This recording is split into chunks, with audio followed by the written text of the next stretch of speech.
Time is now 9 o'clock. We'll go ahead and call this St. Joseph School District Board meeting to order. Roll call, please. Yes, Mr. Gilmore. Here.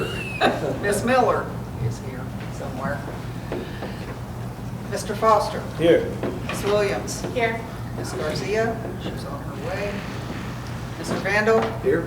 And Mr. Reader, hopefully, is on his way. Please stand with me for the Pledge of Allegiance. I pledge allegiance to the flag of the United States of America and to the republic for which it stands, one nation, under God, indivisible, with liberty and justice for all. Approval of the agenda. I'm sick, I guess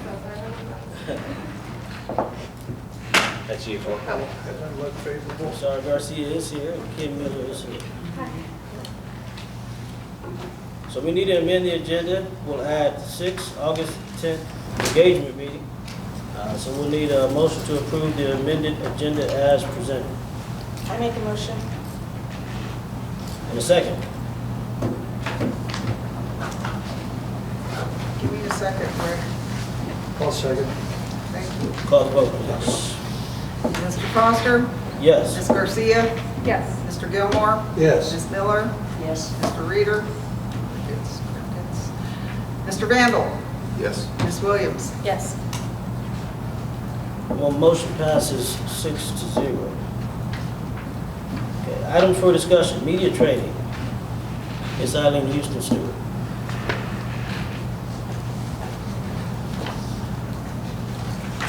Good morning. Good morning. How's everybody? Well, Well, I'm not going to keep you long today. We had some technical difficulties with part of my presentation, so I'll hit over just a few things, and any questions that you have, please feel free to jump in and ask as we move along through the presentation. We don't have to wait till the end. And then I will email the presentation with you, and embedded in it are videos of some kind of do's and don'ts, some kind of crazy things that could happen when you're working with the media or you're a public official, and you'll have those, so we won't be able to see those today. So anyway, so my first question is, raise your hand if you've ever been interviewed by media. So almost everybody here has. And so by a show of hands, how many of you like being interviewed by the media? I do. And why do you like it? I like talking. No, but I mean, I get that they're only doing a job. I used to be, I'm a journalist as well, and I understand, and so it's like I never mind. And those of you who didn't raise your hand, what don't you like about it? I wouldn't say I do or don't like it.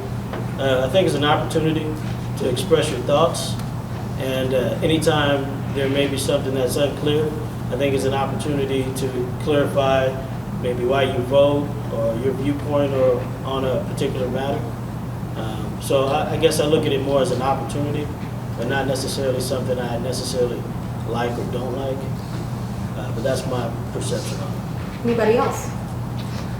Yeah, I'm always concerned about what I say and how it will be taken and accepted, and who's going to be the negative about whatever I said. You know, it seems like no matter what you say, there's somebody against what you just said. And that's kind of the role of the media, to have the positive and the negative comment in any story that they do. So that's important to keep in mind, Rick, exactly what you said. As you're answering questions, as you're pitching an idea to somebody, that there always could be a counterpoint to the presentation. So just a couple of reminders that as board members, and I was a former school board member, so these are important, that the topics discussed in executive session, they shouldn't be shared with staff or the public. That is what is required by law.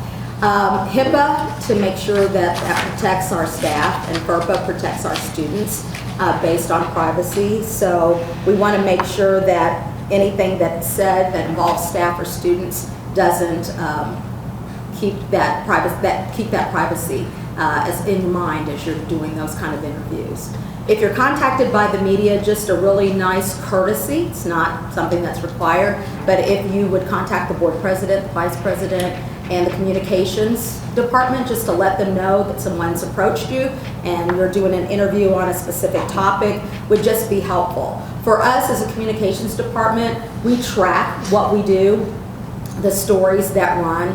I keep a copy of nearly everything that is in the news press as a hard copy for us to reference. And then also just to make sure that we know what's being asked as we're trying to pitch story ideas.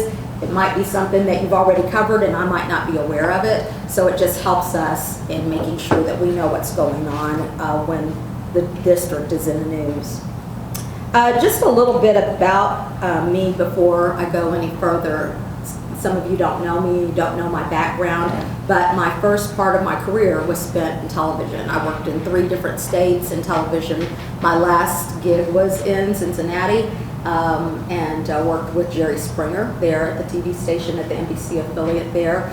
And I was morning anchor, and I also covered education. That's how I ended up getting into school PR, because I covered school districts and really enjoyed seeing what was going on in the schools, but didn't feel like that the community had any idea of the great things that were going on in schools. So I said to the superintendent of the district one day, if you ever need someone to help you tell your story, I'm your person. And 2 years later he called and said, will you come work for us? So that's how I made that switch from television into working in school public relations. So I get it, as LaTanya said, being on that side is totally different from being on this side.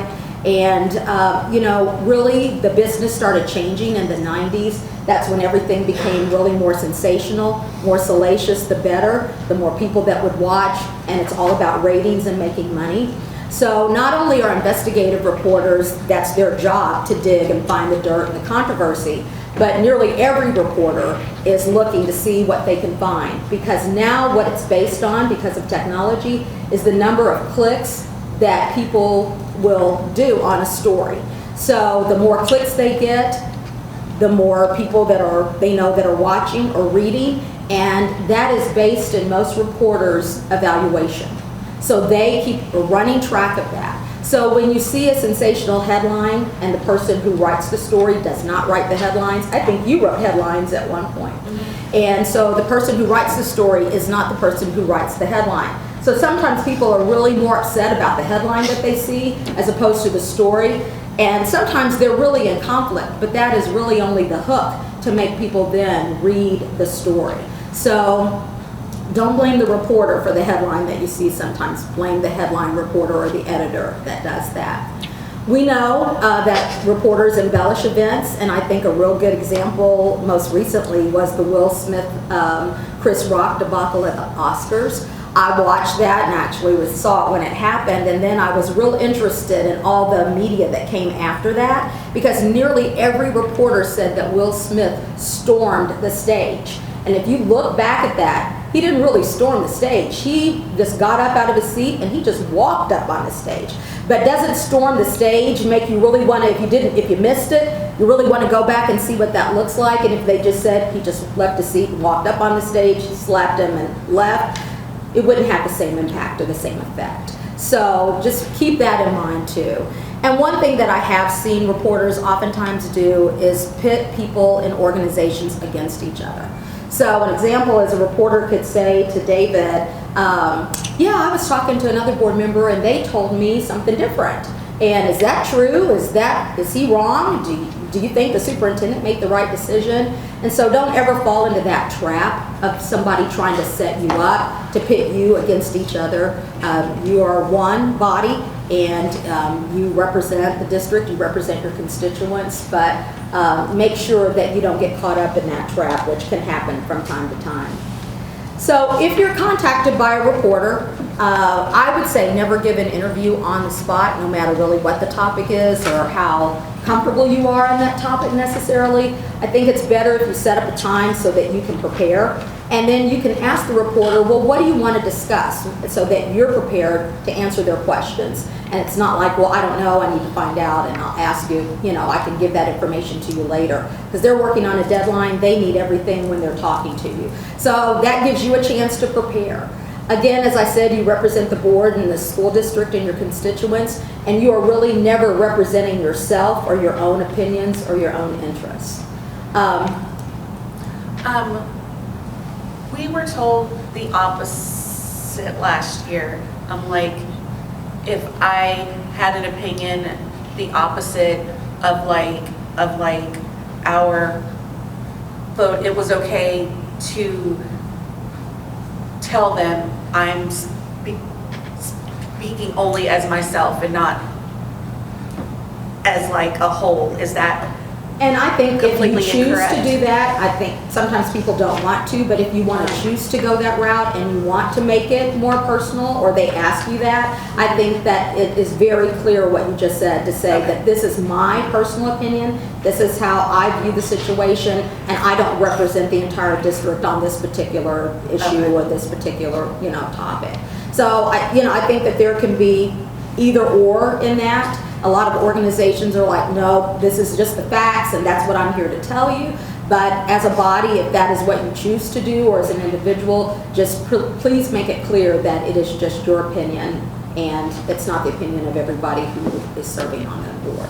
Yeah, that's my concern, because they can clip it as much as they want. So they can clip out the part that this is just my opinion and They can. we're not in consensus. I mean, that's definitely can happen in the editing process. And I think that's kind of what Rick was getting back to as well. You can say one thing and then a few words are taken out and it's edited to make it look like you said something totally different. So just know that going into that, if it is something that you feel strongly about and you want to make sure that people understand that you disagree and this is why you disagree, just know that that could happen in the end, that it doesn't come out exactly the way that you said it. So. Look and act professional at all times. I think it's easy to get comfortable with people that you know, and you build relationships. That's what this is all about, is building relationships with reporters. So I think no matter how well you know somebody, I think that you still are in your role, and that still is in a professional role. If you look at, or if you've ever been called and you've been in a trial and you're prepared by your lawyer, they tell you one thing: you only answer what's been asked of you. And I think silence and pausing is a tactic that reporters use because people don't like that space of where no one's saying anything. So it's real easy for then you to say, oh, and jump in and say more that then really could get you, you've dug a hole, and now how do you get out of it? So let there be silence, that's okay. They're asking the questions, so you're waiting for them so that you can respond. But be very careful about just being very comfortable with people, even if you know them. A lot of times, to help people feel more comfortable, reporters will walk in and they do a lot of chit-chatting and flattery, and just in talking, sometimes you say things you didn't even realize that you said. And then that can lead to them finding out more information, and that could generate a whole nother story that maybe not even have anything to do with the topic that they were coming to talk to you about. But I would say keep your conversations very generic. The weather, your grandchildren or your kids, vacation plans, that kind of thing, but not, again, get too familiar or too specific. So reporters are on a deadline, and now more than ever what we're seeing is the cutbacks at even the networks. So a lot of reporters now, or if you notice, they're carrying their own equipment. They don't have photographers that come with them like they did in the old days when I worked in the field. So they're coming by themselves. They're setting up their own equipment. They have to do a story. The news press people also have to do a print piece, the TV piece, and social media. They're doing the whole full package. So they are definitely working on a deadline that needs a quick response. They need information timely and reliable so that they don't have to go back and you tell them something that was incorrect, and now you have to change it because it may already have been printed or already aired, so you never want to do that. And they're also looking for a hook. So does anybody know what a hook is? Not in music, but a hook in news. Read further. Pardon? To read further. Yeah, it's just to capture the attention. So it could be that headline, it could be a particular story, it could be a stunt, it could be anything that would make you want to watch. So they're always looking for that, and that helps them determine if the story is really something that they want to cover and something that their audiences will watch. Because if the audiences aren't watching, they're not getting the views, they're not getting the ratings, and so what's the point? Make sure that you know what you're talking about as far as sources to interview. They need to make sure that the person who knows the information is the person that they're interviewing. And then they need fact sheets, collateral materials, press releases. That information helps them. And always in TV, they need good video images, because that's what TV does. They have pictures. And so a story that has no pictures is not a story that's going to be interesting to anybody. Keep it simple. You want to identify and understand your audience, and everyone is not an audience to every story. So what are you trying to convey? That's what you need to know. And then who needs to hear your message? And then, you know, what you need to do, what do you want the audience to walk away with? Everybody doesn't need to know everything. You really need to describe what matters most to them. And we've got a tax levy coming up here in a few weeks. An example to that is make sure that you explain it in a way that people can understand. Very basic, very simple. I've seen David and Gabe's presentations, and I mean, there's going through the information, explaining what it is, what each piece is, how the money will be spent, how we spent money in the past, and how we've been good stewards of the money. Those are the kind of things that people want to know. So you want to make sure that you keep it very short, to the point, and keep it very simple. What you'll need for an interview before you agree, you should have the following. You should have a message and a soundbite already in mind, what you would say. And how long should a soundbite be, do you think? If they're talking to you and you're trying to make a point, what's the time about that it should be? 45 seconds. 10 seconds. 10 seconds. Anywhere from 15 to 20 seconds. If you look at the average story that airs, a reporter has no more than 1 minute and 30 seconds to tell a story. So if your soundbite is long, that's really when they start the editing process and have to chop it up. So if you talk in 15, no more than 20 seconds, there's a good chance that they will use your whole soundbite as opposed to having to edit it to fit it into a story that can't be any longer than 1 minute and 30. So just keep that in mind.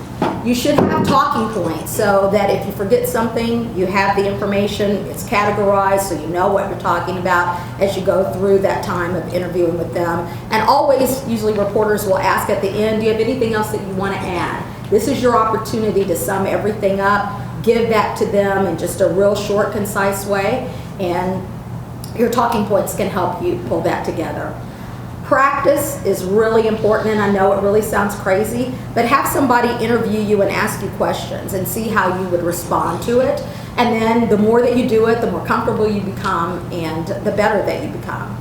Anticipate what kind of questions you might be asked. Really think about it, because you don't want to ever be caught off guard, and sometimes you are. But if you've practiced and if you anticipate what might be asked so that you have the facts and the information, that really is important. Make sure that if you're being interviewed, it's somewhere that's visually interesting, the background is, and make sure that you see the background and what it looks like. You wouldn't want to necessarily be in a background where there's dim light. You want to make sure that you've got good light. You want to make sure there's not cords or something coming out of down the wall. How many times have you seen people interviewed and they're standing in front of a plant and it looks like the plant's growing out of their head? And these reporters now, they're young. And I mean, I remember a time where we would say, that's not a good shot, can you move over? I mean, it's all about bing bang, it's fast. So, hey, I need you to stand right there. And then you look at that and say, oh my gosh, that looks terrible. So you have to take some responsibility too to make sure that you look good in the shot and not rely on them totally. And then for radio, you definitely need a quiet space for a radio interview.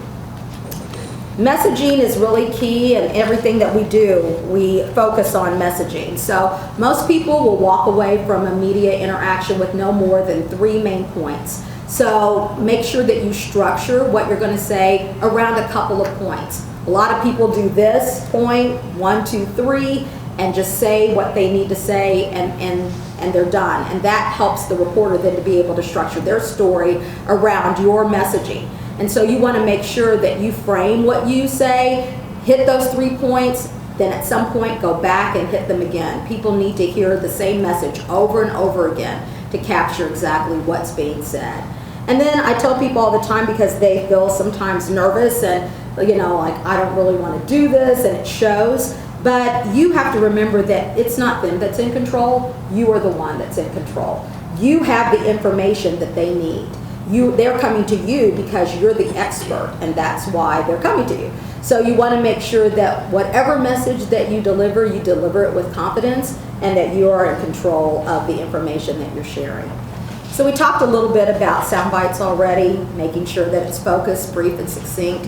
And like I said, it should be no longer than 35 to 40 seconds, 45 seconds, and really more like 15 to 20 should really be the issue there.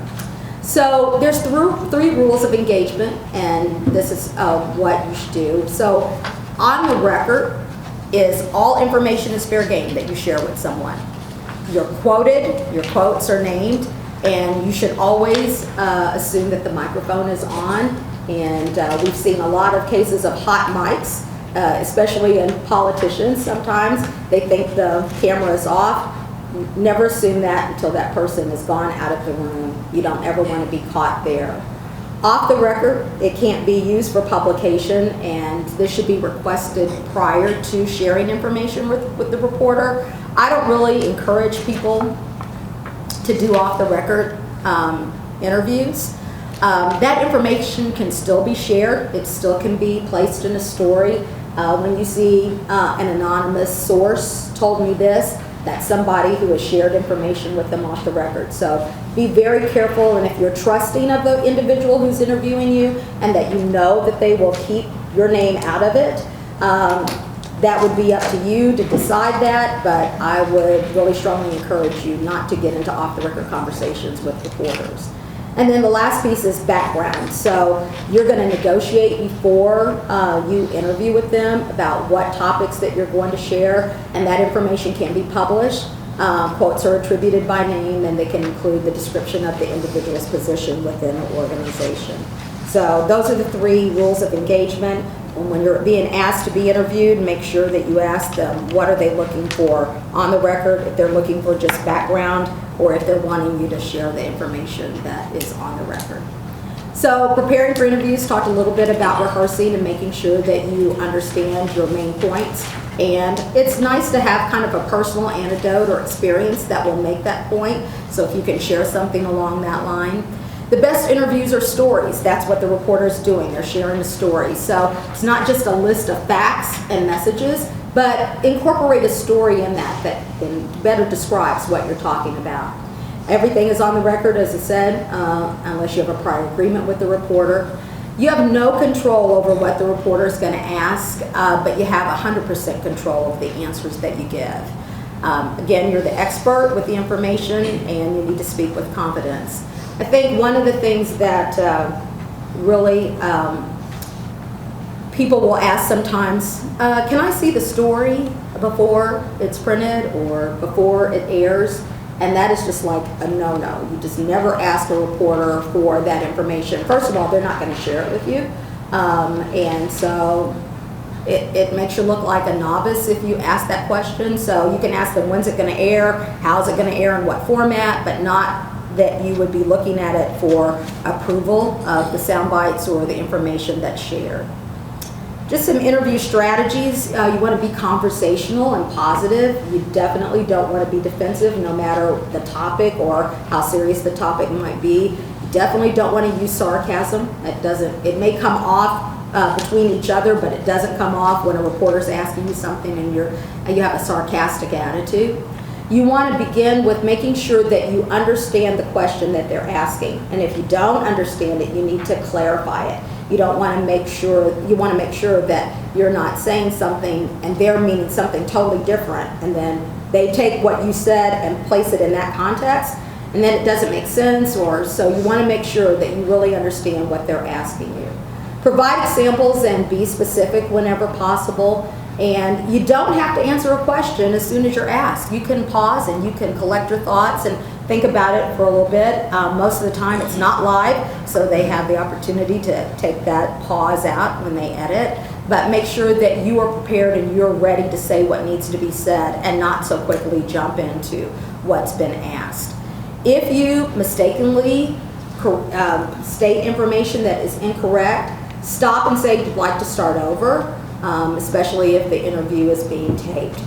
We talked a little bit about filling that silence, and this is an easy way to get off topic, so you might say something that you shouldn't say, so make sure that the reporter is kind of leading that and you're following up with the answers. Smile when you're talking, even if you're on the phone, because it definitely is reflected in your voice. And again, know your material and be prepared. There's something called bridging. If you watch interviews, you can see people do this from time to time. It might be a question that they ask and you don't want to answer it, or you don't have the information to answer it. So what you do is you build a bridge and then you move to another topic. So you can see some examples of that here. I'm not sure about that, but what I do know is, and you fill in the blanks. I'll need to find out more information and follow up once I know more. I can't answer that at this time, but what I can tell you is this. There is no evidence to support that, but we do know, or the real issue that you need to be aware of, let me tell you, is this. So if you get into a bind and you really don't want to answer a question, or again, you don't have the information, use some of these phrases that will help you get from one piece to the other and really share the message that you want them to know and the information that you want them to have. There's another thing called flagging. This is something that emphasizes and prioritizes your message. So you don't want the audience to guess on your key points. You want them to know exactly what you're saying. So these are some phrases that you can use that will help you get to that. The real issue is this. The main point I want to stress is what I really want to talk to you about today is this. What's really important here is let's take a closer look, sorry for the typo, take a closer look at, and the bottom line is this. So bridging and flagging, that's something as you're practicing, have somebody ask you those questions and then be able to bridge to that. When I was in Kansas City and we closed 27 schools, we laid off 900 people. The media kept asking us not only what's going to happen to all these closed schools, two, what's going to happen to all the students, where are they going to go that are in these schools, and three, they ask us, what are you doing for the employees? How could you lay off 900 people? And so a good bridge would be, it's unfortunate, we're facing a $50 billion deficit that we have to close schools and lay off individuals, but what we're doing to help those people who are being laid off is boom, boom, boom, boom. We're providing many people had been in the job for 20 years. They hadn't written a resume forever. They didn't even know how to begin to write a resume. So we provided those kind of services. We provided counseling. We helped people in a lot of different ways as they made that transition from working for the district to being unemployed. So that's a good example of how somebody could ask you something that seems very negative, but you could turn it around and make it as positive as you possibly can. And then ending the interview, you want to conclude with a very concise sentence that drives home your main talking points and what's important. Again, the reporter at the end could say, is there anything else that you want to add? And really take that opportunity to think about what you want to say and how you want to say it. Because oftentimes that reporter will use that last question that they ask in the story. And then remember to thank the reporter. And then you can ask them when the story will run or the article will run. These are some examples of what not to do. Can anybody describe what an ambush interview is, or if you've ever seen one or been involved in one?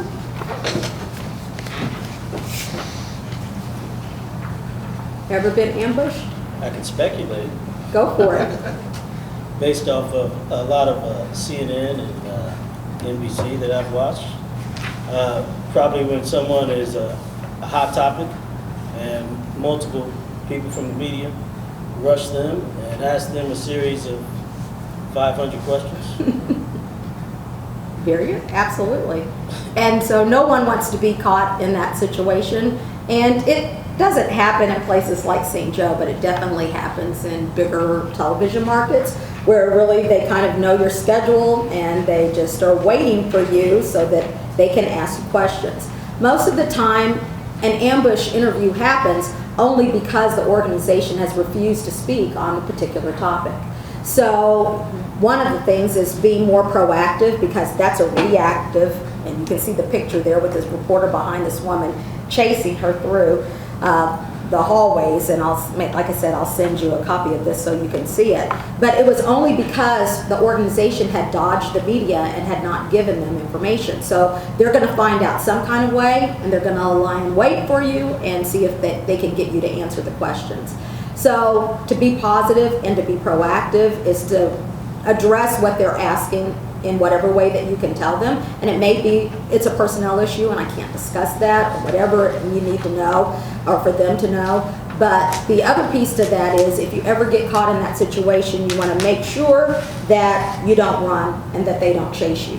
So you could clearly stop and say, I'm on my way to a meeting at this time. What I would ask you to do is to contact my office and we'll set up a time where you can come in and I can answer your questions. And you give them something, give them a little bit, a taste of something. So not just being chased and saying no comment, which you never want to do.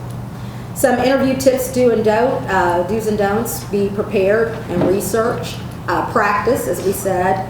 Listen to the question and know what they're asking you. Talk in sound bites and be conversational.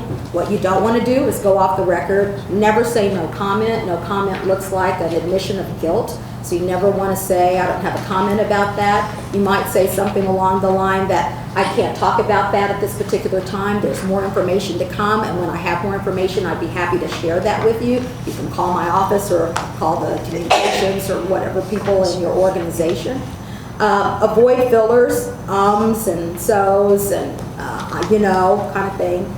We use a lot of education jargon, and people don't know what all the acronyms mean. And so we make sure that when you're talking to people, if you're using an acronym, then say it out, what that means, and so that they have a better understanding and the public understands exactly what you're talking about. And never argue or get into an argument with the media. It's okay to say, I don't know, and I will get back to you, or have someone in the organization get back to you. Anticipate the questions. Assume that you're being reported at all times, even when the interview is over. The microphone can still be on, the camera can still be rolling. Sometimes that gotcha moment happens. Hate that, but it does. And I would say one thing that's really important is treat the media equally. I, as a former reporter, hated when a station had something that I didn't have, just because, not because I wasn't a good reporter or I didn't dig or try to find out the information. It was just because they had a relationship with somebody and they give them an exclusive. So that doesn't work really well, especially for the stations that you leave behind or that you leave out. They don't like that, and so they'll remember it the next time. And so I think when you treat everybody fairly, you give everybody an opportunity to have the same information, then they can choose to use it or not use it. That's really up to them. Don't fake it. If you don't know it, then don't say it. Don't speculate. Don't lie, and don't ask for a copy of the piece before it's aired or printed. So those are just a few highlights, just a few things for hopefully for you to keep in mind. Some of the information you may already know and be familiar with, but as you all are going out and speaking to different groups, speaking directly to the media, just would be helpful to just have a few little hints and be prepared as you go forward. So any questions? I think one of the things that I've tried to do, because you don't get to pick, the article, what type of article they write. You don't get to pick the picture that they choose. But my biggest thing has always been, I just want to be quoted accurately, So something that I've tried to do is, give them either an email or a text message of what I said, just to make sure we're both clear on what I said. It's just one of the things I've tried to do, just because I guess not quoting me accurately is just one of my pet peeves. Yeah. That's really common here in town. Yeah. I've done so many interviews with the newspaper where what you said was so clear and precise, and what they typed, you think, were we in the same room? Because that's not at all what you said, and it just, and typos and inaccuracies certainly don't represent what you really meant to say or what you did say in many cases. So I agree with this. So I have asked that question, can I see this? Because you can tell when someone's interviewing you, are they experienced? Do they have, some background, or are they a 19-year-old kid fresh out of high school, maybe just landed a job. And, you know, you want somebody professional on both sides. That's right. And if you don't have that, you know, it would be great if anytime anything was going to be ran, it all went through our media as a filter, you know, if that was just put out there for general use, because so many things get misquoted. Not even intentionally, just they say they're in a hurry, blasting it out, Yeah. 100 things on their minds. And unfortunately, I mean, just like a lot of other businesses, I mean, there just aren't the number of people in newsrooms like it used to be. So there's not a lot of eyes that are looking at any one piece before it gets printed. And you can tell that when you see just the typos that are in news stories, not just here, but other places as well. So, I mean, we don't have a lot of control over that piece of it, but I think that, you know, whenever, like you said, if you can do that and make sure that you follow up with them and say, you know, I just want to make sure that this is what we talked about and this is what I said, there's nothing wrong with that. And I think some of the younger reporters, they really appreciate it because they're on top, they don't have a lot of wisdom, they don't have a lot of experience, and they don't know about the topics. I'm terrible at math, I'm terrible at anything, and when I would have to go do stories, for instance, on interest rates, you know, I would tell the person, this is not an area of expertise for me, but I have to cover this story. So please help me better understand exactly what I'm talking about and that it's accurate before it even gets on the air. And people appreciate that. They're willing to work with you if you do that. Is there a proper procedure if a reporter quotes you wrong, or like I had an incident about a year ago when they used the wrong Williams and I was misquoted, and it turned really, really bad really quick for me. You know, it's unfortunate, but if you would ask for a retraction, then guess where that gets put? On It's the buried. very It's buried. last page that nobody is going to read, and they're not going to put it on the front page or even on the front page of the Metro section. And so that, I mean, that makes it difficult. And I am not opposed to the news media at all, so please don't get this statement wrong that I'm going to say. I preface it by telling you that because we need them, and they need us more than we really do need them. Because in this day of technology and so many things that we can do, if they all went belly up tomorrow, we would still have to get our message out to our families and our kids. And so they're an important piece of what we do, and I respect them totally for what they do. But at the same time, we have to tell our own story and make sure that we get our messaging out. That's more what we're moving toward this year, to be able to do that. And so we're not relying on them to tell the whole story. We've got to be the first source. We got to be where people come, that they trust us to know what we're telling them is accurate and that it's true. Because if you look at the polling, the news media are almost the very last people that people trust. They don't anymore. And there's a lot of division in that. And so much editorializing that it's not really news anymore, it's people's opinions and what's being reflected in the news. So I think anytime that we can clear things up, but always ask that, you know, that was not accurate and we would like definitely a retraction or a reprint, it's always important to ask that and to let them know that they made a mistake so that they don't do it the next time, hopefully. I think the good thing about it now is when they put the article online, you can see it. You know, say you did an interview at 2 o'clock, you can see it by maybe 7 o'clock or so. And if it's not accurate, I always have the information of the reporters, so I can text them Yep. or one of the editors. And I've seen them change it Yes. almost instantly now. Yes, yeah. But you got to stay on it. Yeah. You gotta watch. And the key to that is, I mean, that's important, and I've done that with KQ, I've done that with News Press, and they're like, oh, wow, we didn't realize that. Yes, we'll go back and change it. But that person who read that story 3 hours ago may never go back and read that story again at 6 o'clock that night. And they already then in their head, hey, oh, this is what was said, and that is not accurate information. So anyway, we want to try to get it right the first time, and we're all human and we do make mistakes, but We want to make sure that we can give them the information so that they have it, let them know when it's not correct, and try to do the best that we can in making sure that we're the source and that we're sharing the information first, really, before it goes through their filter. So, thank you for your time. I appreciate it. And I'll send you this presentation We along got one, with. I think we got another No, I was question. going to ask questions as well. Did you have a question? Go ahead. Yeah, I have several questions. Yeah. Go ahead. Okay. If we need to move on, that's fine. No, no. It's fine. We have time. I thought it was an informational thing, so that's why I wrote down some notes. So I see that you kind of really set the interview tone and stuff like that. I see you practice what you preach, but your outfit almost perfectly matches the logo on the front of the. Oh. I'm representing the district today. Yes, outstanding. Outstanding. Miss McGinnis was real close as well. Very close. We could be twins today. You know, I just had a question about what's the practice or the suggestions, which all these are great suggestions that you're giving us. I realize they're not rules or No, laws. not at all. Or policy. No. But how do we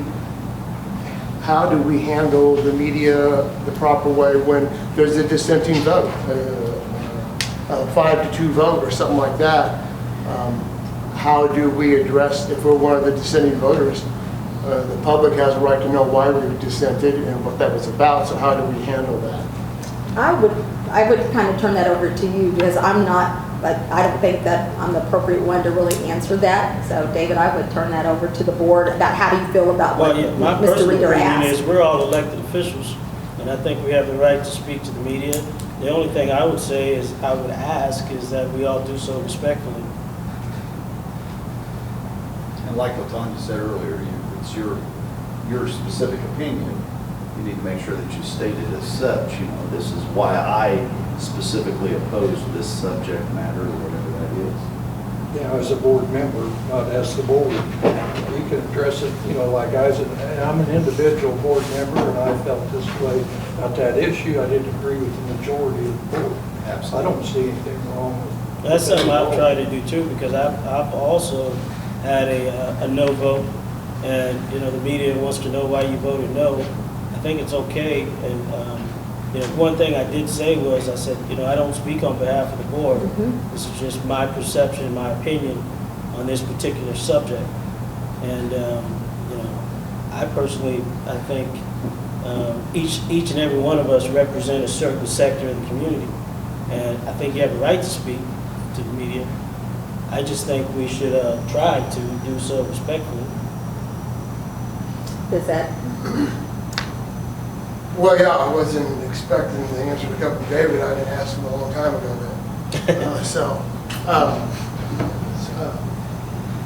Well, I guess.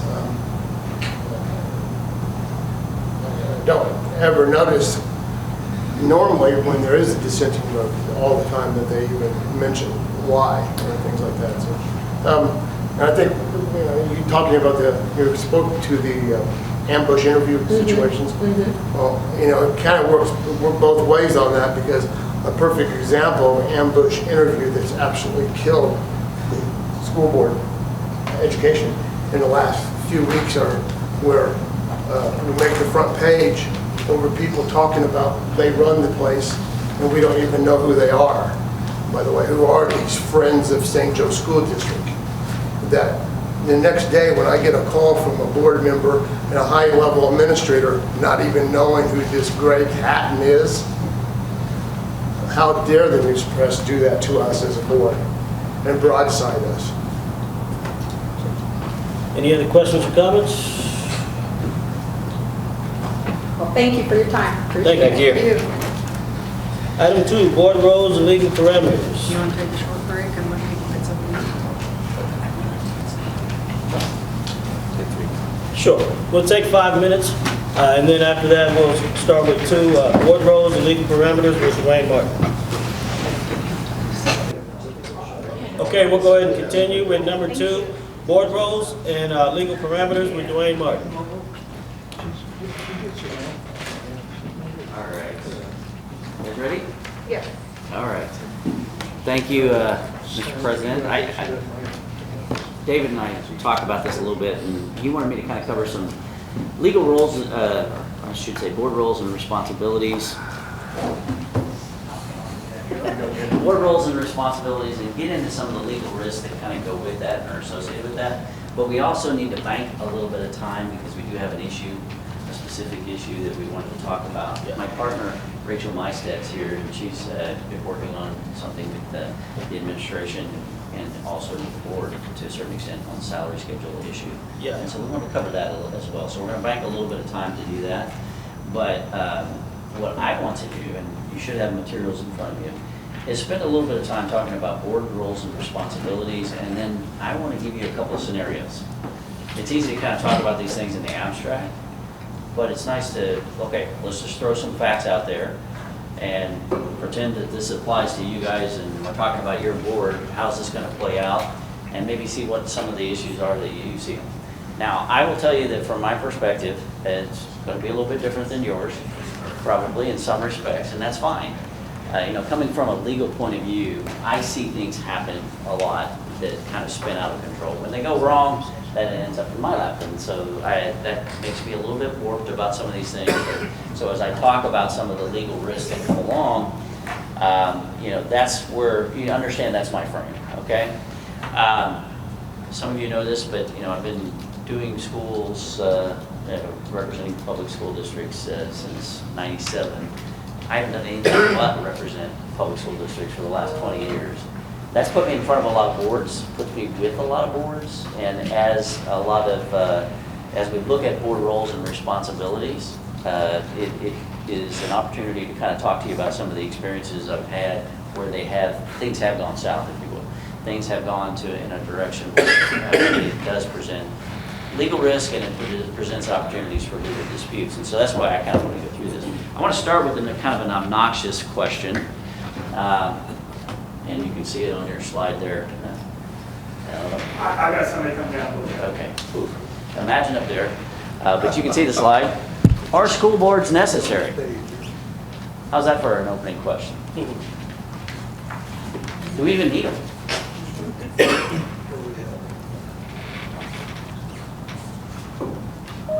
Absolutely not. Absolutely not. I'm looking at Kenny as I'm asking this question. So, why do we even have them? Give somebody to throw rocks at. Volunteers like you? Well, yeah, volunteer targets, spending tens of millions of dollars.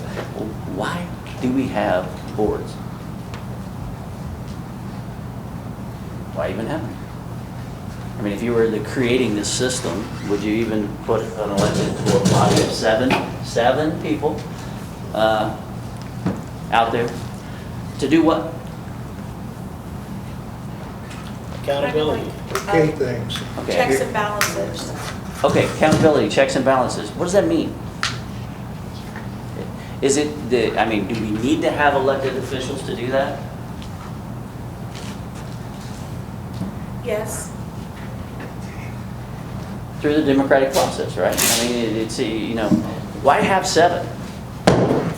Wouldn't it be a lot easier if we just had 3 or so? Maybe 1. Gives you several perspectives. Yeah. You got to have that. Why 7? A tiebreaker. We're not going to have agreement all the time, right? We're going to have those various perspectives being expressed and everything. What is the role? When you step back and look at it, what is really the role of the board versus the role of the administration? Why are you even here? I think we're here to consider what the administration suggests and either agree or disagree with them. Okay, it's a check and balance. That's the accountability. It's the publicly elected individuals looking over the shoulder, if you will, of the administration, the professionals, and saying, okay, this is what our community would expect. This is what our community expects out of our school district.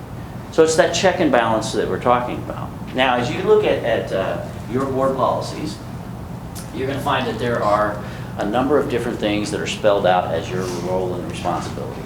Okay, and it's board policy BBA, Bravo Bravo Alpha, and it is powers and duties of the board.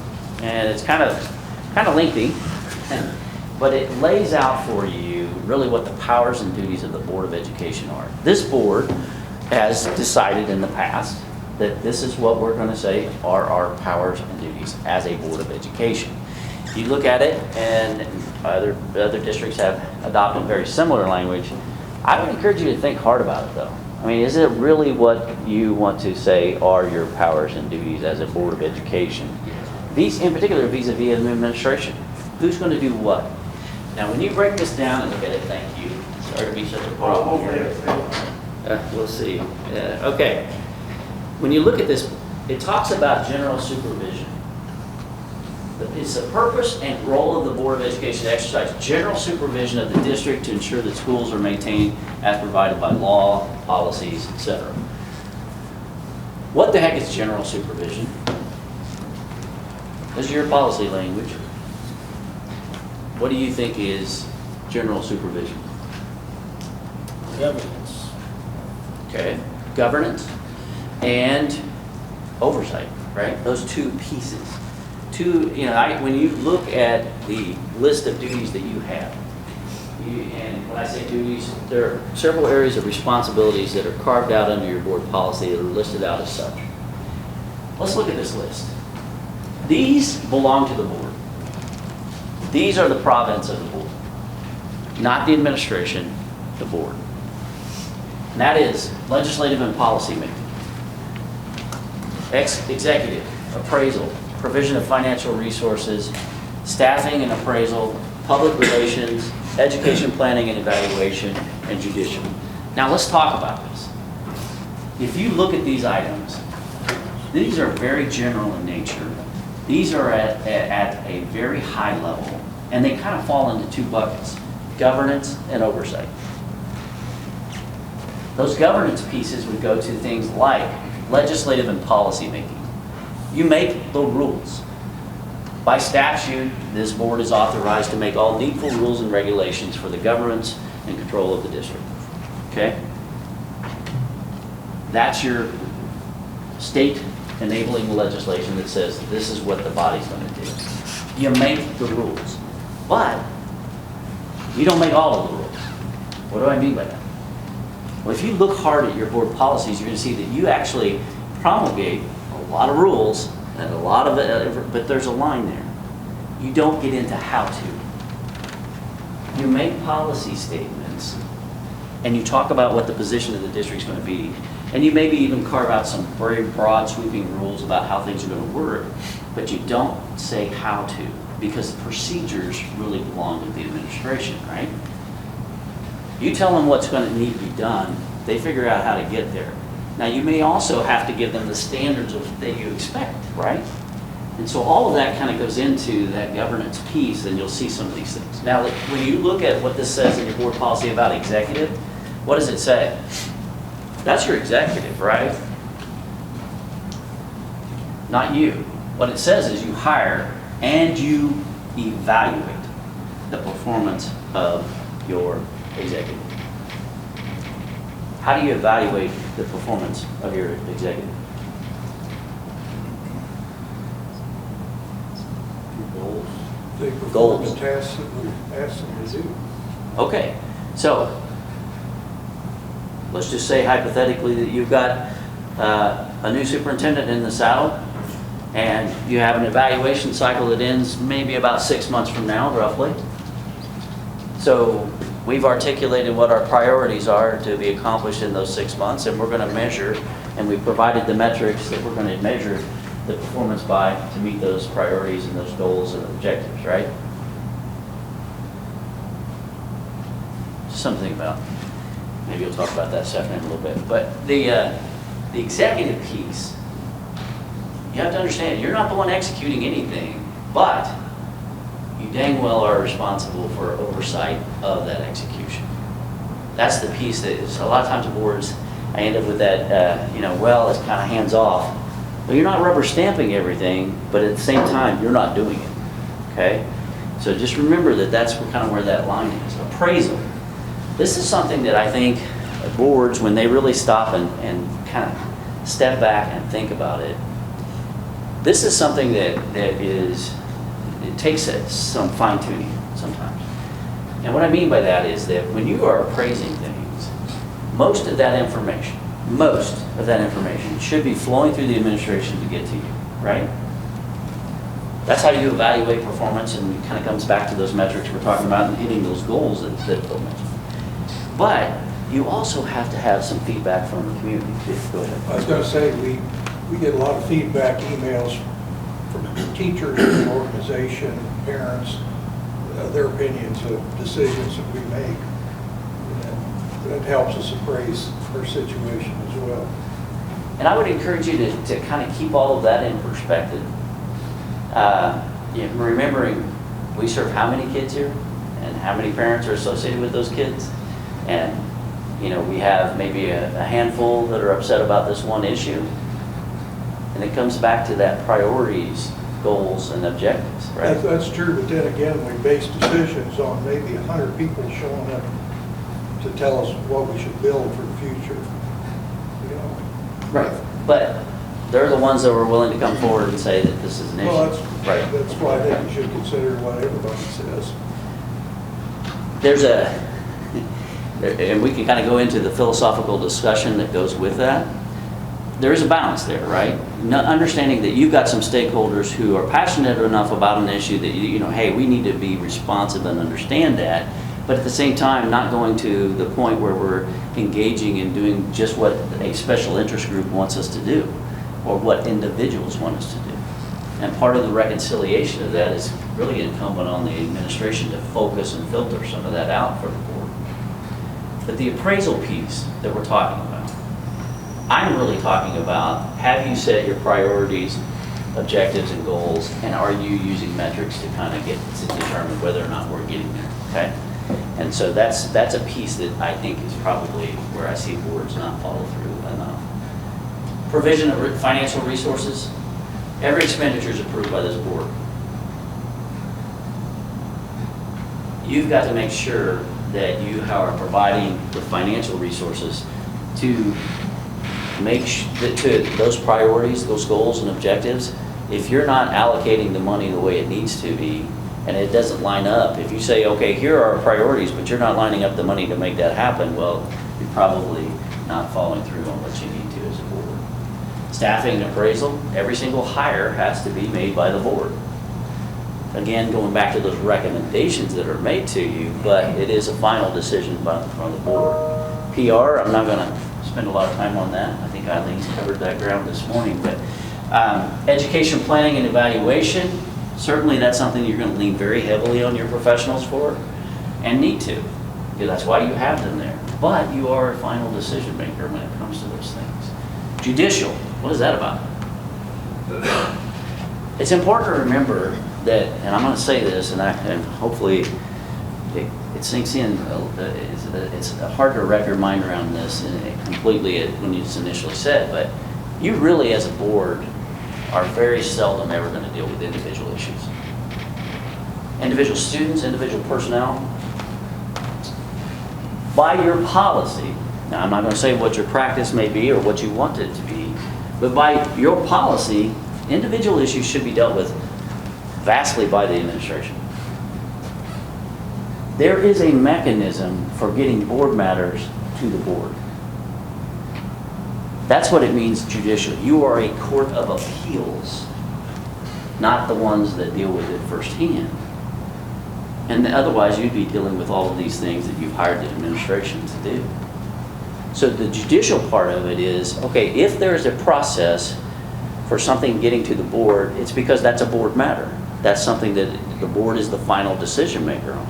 So if it's student discipline or maybe a teacher termination, those kinds of things, those are board decisions. But you act as a court of appeals. What's the converse of that? If it's not one of those things that hits the board and it's an individualized issue, you have to ask the question, is this a board matter? And a lot of times by board policy, it's not. I just point that out, and if you look at these things, these big picture things, they're not tactical. They're strategic. The way it's set up, in terms of that accountability and the checks and balances, it's set up so that you are looking as a board at things that are not today, but a year out, 3 years out, 5 years out, and making the big picture decisions for those periods of time. And then, if there's a problem in the execution, it gets appealed to you through that judicial process, or it comes to you when you're making the final decision about a budgetary item or a hire or those kinds of things. So the mechanism and the way this whole thing is structured is that you have an elected body that is really about the strategic pieces of it, not the tactical or operational pieces. And then you are a double check on those operational and tactical pieces because they can properly end up from the board for the board to make a decision. Does that make sense? Everybody with me? All right, well, having said all that, let's take a look at what are your ethics. This is BBF. A lot of stuff that's standard there, but there are a few things that I want to point out that lead to legal issues from time to time. Number 3 is a big one. Recognize that individual board members have no authority to speak or act for the board. All right, David, I heard you say something about that when Eileen was up here about, hey, this is, I make it very clear I'm not speaking on behalf of the board. That's an important point. That can lead to problems in a couple of ways.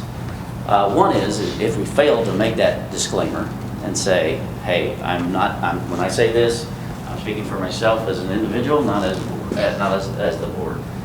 What's the problem with that, though, as a practical matter? Creates divisiveness, for sure. Certainly creates divisiveness, Phil.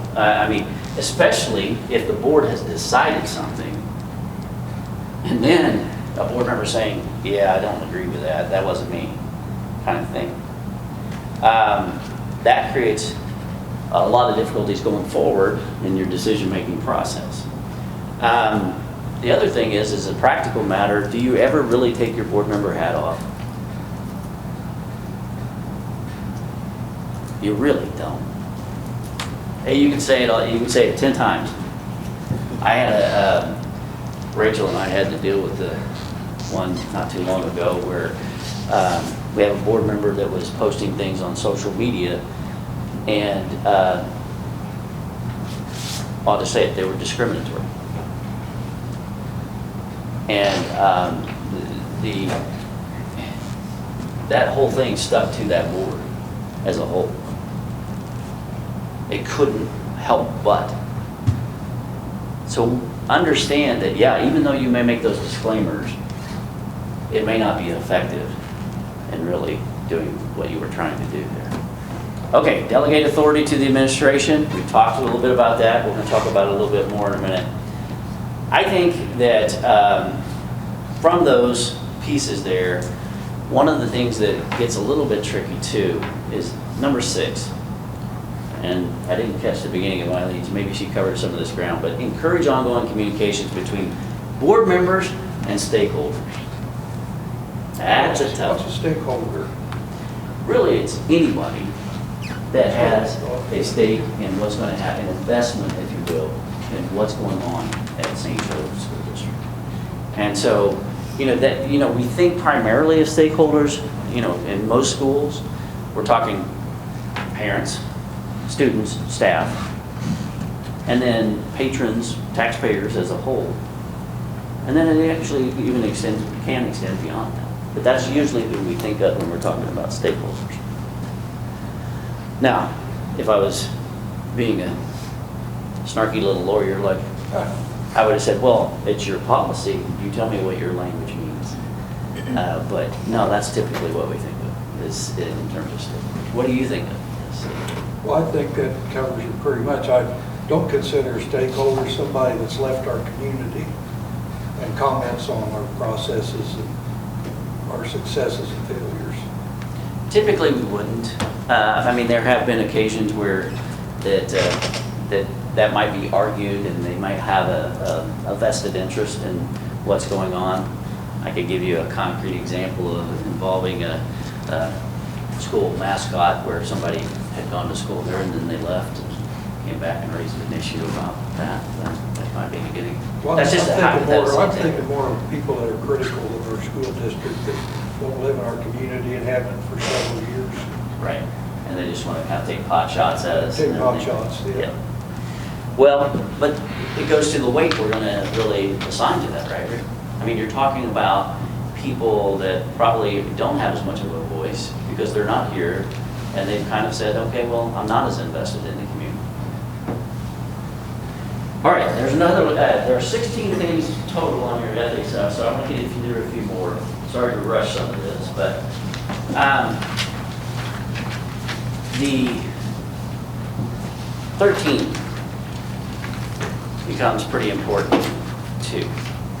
Not that these all, they're all important, but 13 is one where I end up dealing with a number of different things too. Avoid conflicts of interest or the appearance thereof.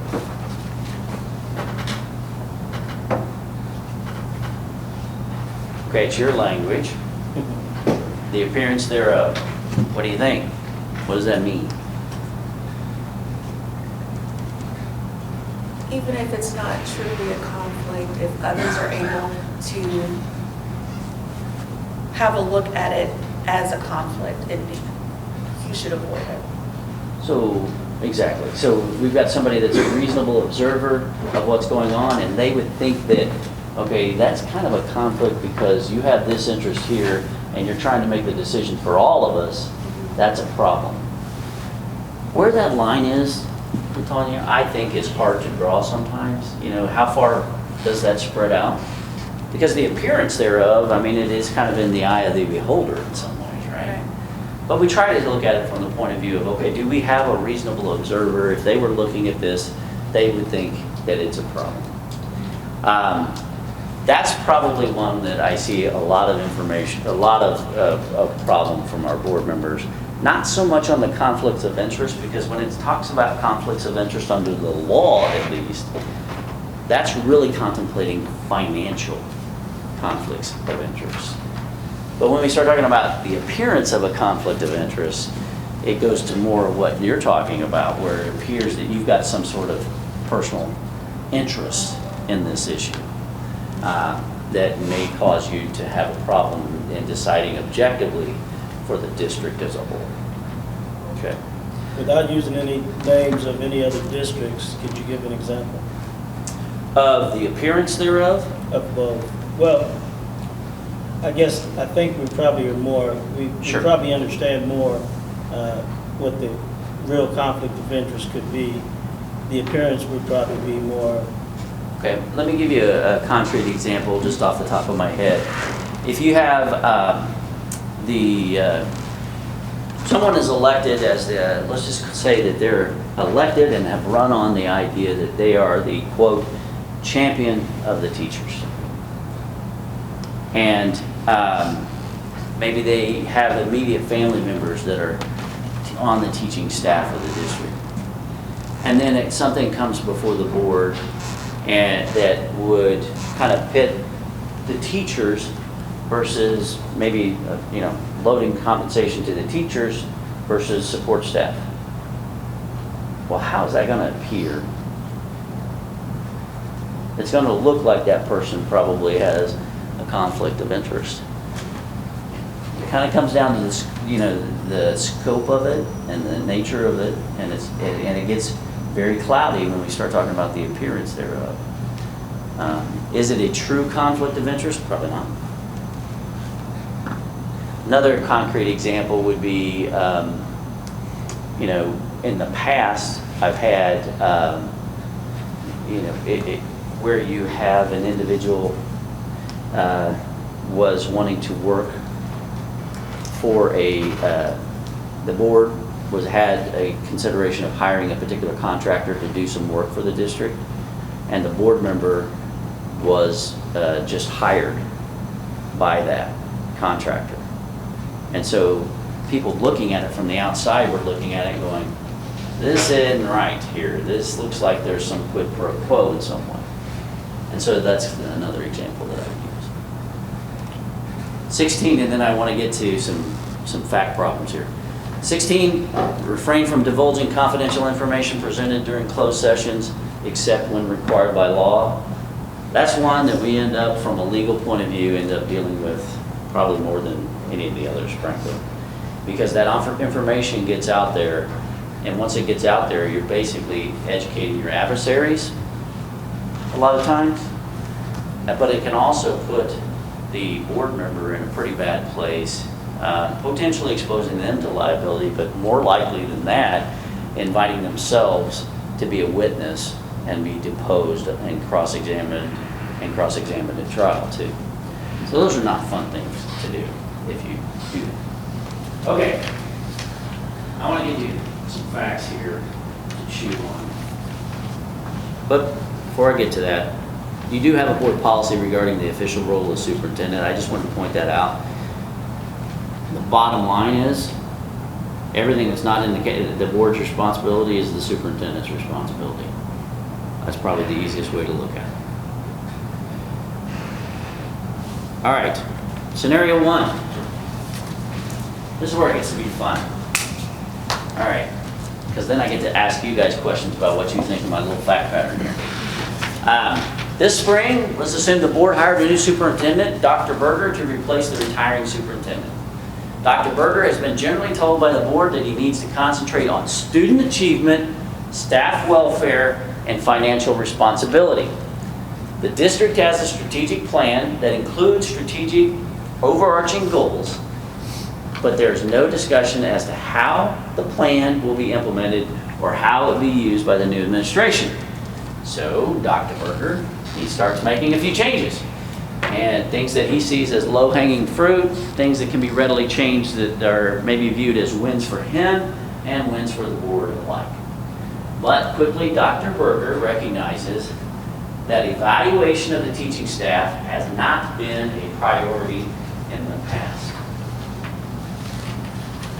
In fact, teachers have been pretty much given a free rein to use whatever methods they feel comfortable with, and generally have not been accountable for their performance. Dr. Berger emphasizes the evaluation of teachers with his administrative team, and in his words, they need to start to push the low-performing teachers to improve. 2 board members have spouses that teach, and they get an earful about how the staff believes that the administrators are in the classrooms observing too much and writing them up for small things. From the staff perspective, it all comes back to Dr. Berger wanting to make a bunch of changes. It comes time to evaluate Dr. Berger for the first 6 months on the job, and the board is divided about Dr. Berger's performance. Some believe he is doing a very good job making improvements. Others believe that Dr. Berger has already alienated the staff. Okay, what do you think? I think anytime you try to change something, it's going to be a problem, or it's going to be difficult.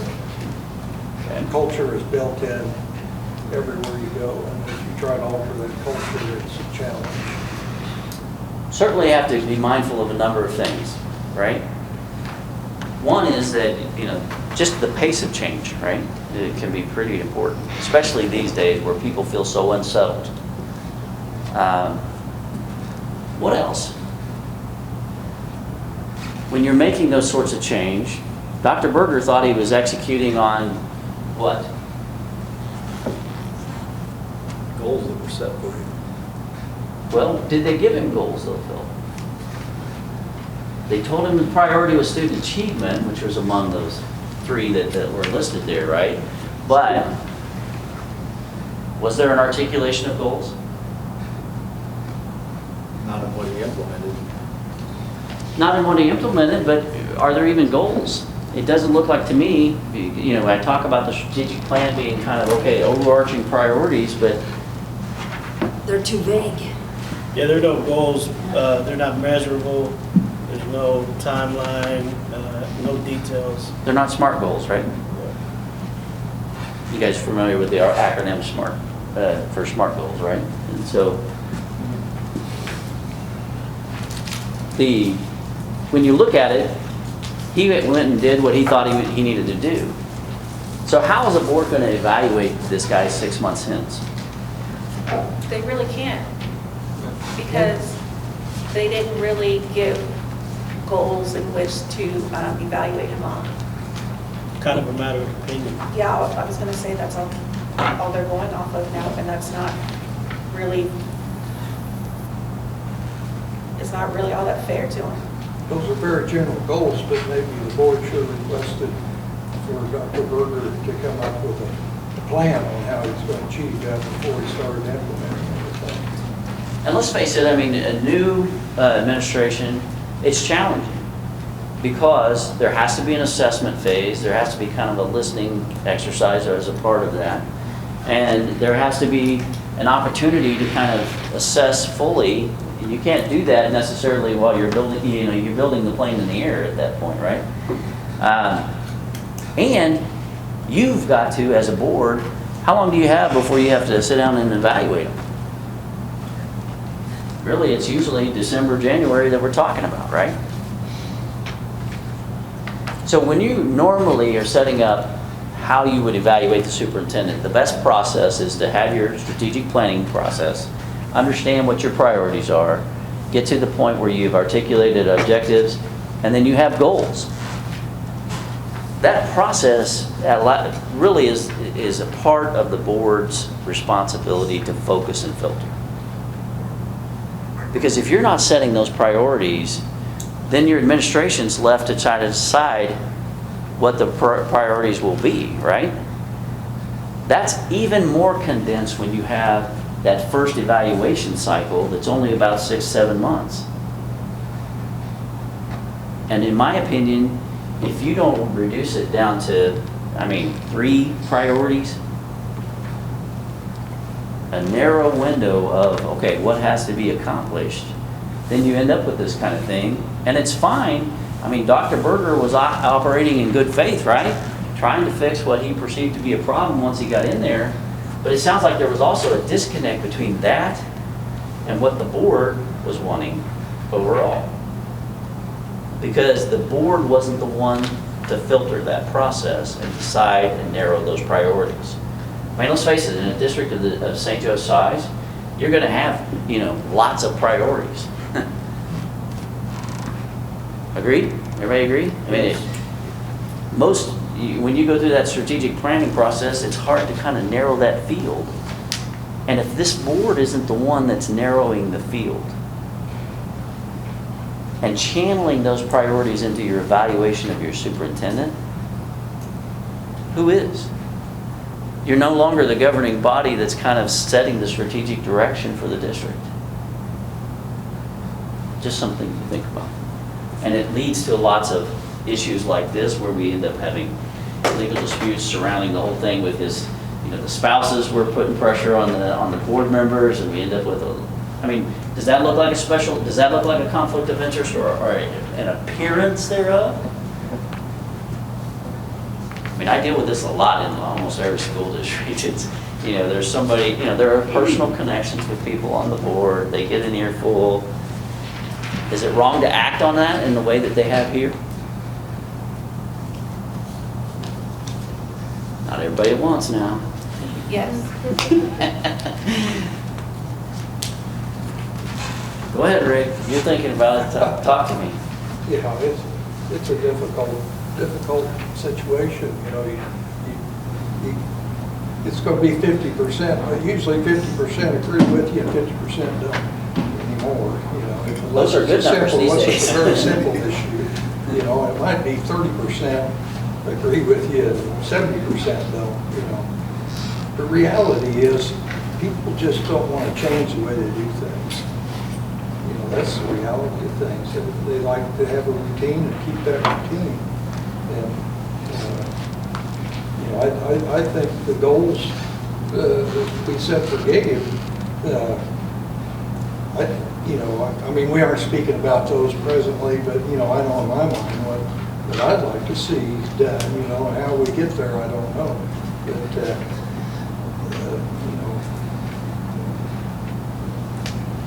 But I just think that any superintendent's going to have a difficult time making any changes whatsoever unless it's give people more money. That's the only thing they'll all agree on. We won't want any. Some communities are a little bit more willing to make those movements than others. I've been familiar with St. Joe my entire Everybody, like life. St. Joe, everybody wants things better, but they don't want to change anything, you know, so. Which- How's that work? But it kind of goes to my point in some ways, in that the elected body needs to be the one that filters through that and says, okay, here's what we are going to focus in on. And what that also means is, the flip side of it is, you've got the administration's back when you say that we've shifted and this is the priority. We're going to get to that, but this is the priority right now. Go ahead, David. So that kind of ties into a couple of things that sparked, and it's a question that I had back on the, I guess, judicial side of it, the official role of the board. And then you got, if you do have a board member that has, maybe you got friends that work in the district, or we all know someone who works in the district. As a board member, you have people that come to you, and they give you some inside information, how important that is, and just give me your take on, I guess, making sure that they go through the proper chain of command. In addition to that, these are situations that might come to us as a board eventually, so it's also important for us to be unbiased. And sometimes that could be a legal issue in and of itself, right? Yeah. For example, just as an example, if you, let's just say as a student discipline matter, long-term suspended, parent shows up on your doorstep, catches you at the grocery store, whatever it may be, and they give you an earful about all of that, okay? When it comes to you, you are supposed to be unbiased and untainted when you hear it, when it comes to you as the Court of Appeals, if you will. We get into, if the superintendent were to do the same thing and give you an earful ahead of time about some of those things, that would create a constitutional issue, because that person doesn't have a right, it doesn't have the opportunity to rebut what has been said about them. So when you have those personal conversations, it can lead to legal issues in terms of our process, and it may actually make you, put you in a situation where you should recuse from hearing that matter when the board sits to hear it. It's a tough thing to do, and I'll be honest, I'll be the first to admit that, because when someone comes to you with information that works in the district, and it could be a legitimate concern, to kind of say, I hear you, this is the proper chain of command, and encourage that. At the same time, it's hard to not hear what you heard. Right. So it's a challenge. Well, and I'll take it a step further. It's even harder, I think, it's hard for board members not to ask the question of the superintendent, is that right? Is that what they're saying? But that's the, can this be? And you really can't go down that path, is what I would say from a legal perspective. In particular, those matters that may be something that ends up in front of the board. That's really the critical thing that I'm looking at from a legal perspective. So all good points. I think that, when you step back and look at all of this, you have to make the decision that's best for everybody, right? And sometimes our decision-making process is a little bit, maybe it isn't designed to get there. What do I mean by that? And probably the best way to explain this is to just use a hypothetical. I mean, let's just say that you're the bus driver and you've got 10 kids on the bus and you're going to a neighboring town and you got to get them dinner. And there are only 2 places in that town to get dinner. There's a barbecue pork joint, and there's a pizza place. And 6 of the kids are absolutely adamant, I want barbecue pork. 4 of the kids say, I don't want barbecue pork, and moreover, it's against my religion to eat pork. But all 10 kids, if you were to ask them, would say, yeah, we like pizza. Where do you go? Pizza. Why? I run a childcare center. So, just because everyone's able to eat pizza, everyone likes pizza. Everyone is not able to eat the pork, and you do what is best for everyone and not only a select few. But LaTanya, if we took a vote, where would we go? The kids aren't able to vote. It's us that's But voting. if we ran it just the way we run the Board of Education, 6 of the 10 would vote, and it would not be in the best interest Interest of of all. everybody. I'd say let's go to the pork place and have pizza delivered. Okay. Rick's the solution. He's looking for solutions here. I think you see my point. Yes. That simply having that polarity and going to the issue of, okay, just a simple majority, that's what rules, is not always the best answer Right. for all. And that's where we have to be, and reconciling some of these special interests and the pushes that you get from people. Sometimes you have to say, yeah, I hear you, but that's not really what's in the best interest of all 10 kids on that bus. Does that make sense to you? Yeah. It's something to think about, and our system isn't really set up to deal with that, but that's just a thought, to maybe something you can kind of chew on for a little bit. All right, I want to give you one more here. No, I read ahead. You read ahead, you don't want to hear this one, huh? Imagine. This one's a little bit tougher, I think, Latanya. I do. Okay. Prior to this past year, the board is fairly united in its decision. If a potential board action item was likely to be a source of division within the board and the administration would slowly process the matter to bring the board to a consensus prior to queuing the matter up for board agenda.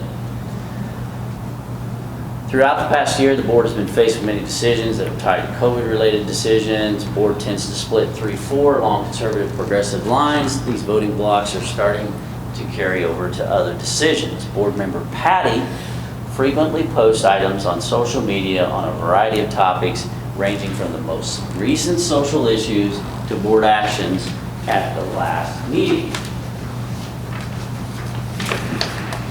Patty's Facebook page includes a number of posts involving gender identification. Patty firmly believes that transgender students should be identified by their biological gender and that all students' rights and privileges should be assigned based on the student's gender at birth. A student, Taylor, and Taylor's parents approached the administration to request some changes based on Taylor's identification. Taylor is a biological female that identifies as a male. Taylor has been using a separate restroom in the nurse's office for the past 2 years, but is now demanding that Taylor be allowed to use the boys' restroom. Legal counsel has advised the district that if they do not accommodate the request that Taylor is making, there is likely to be a lawsuit seeking a court order requiring the board to allow Taylor to use the boys' restroom. The board is split along the conservative progressive lines the same way they did on the COVID-related issues. Patty takes to social media, claiming that her fellow board members are caving to the demands of transgender students and that they are an abomination to God. Patty's social media campaign results in a large crowd at the next board meeting consisting of people on both sides of the debate. The public comment portion of the board meeting is a long, ugly affair, and with people on both sides of the debate attacking the morality of the board members. Thereafter, the board is bitterly divided, and for most action items, the board votes 4-3 based on the battle lines that have been drawn. Board members no longer collaborate across battle lines, and matters are discussed among the voting blocks prior to board meetings, and then the members vote in blocks.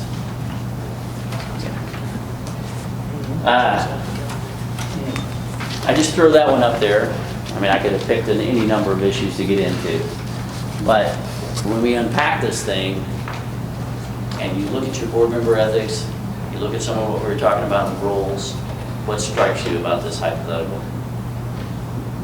Patty is using her own personal beliefs and views to cloud her judgment on the board. And she's not thinking about the good of all children, only about what Patty thinks is right. She definitely has an opinion, right? Yes. And you know, it's, and I threw a controversial one in here, obviously on purpose. Go ahead, Rick. Well, I was going to say, what the legal counsel advised, they should pay attention to that. Right. And just vote on whether they want to entertain a lawsuit or not. That should be what they vote on. I think what I see in this is obviously it's a controversial issue.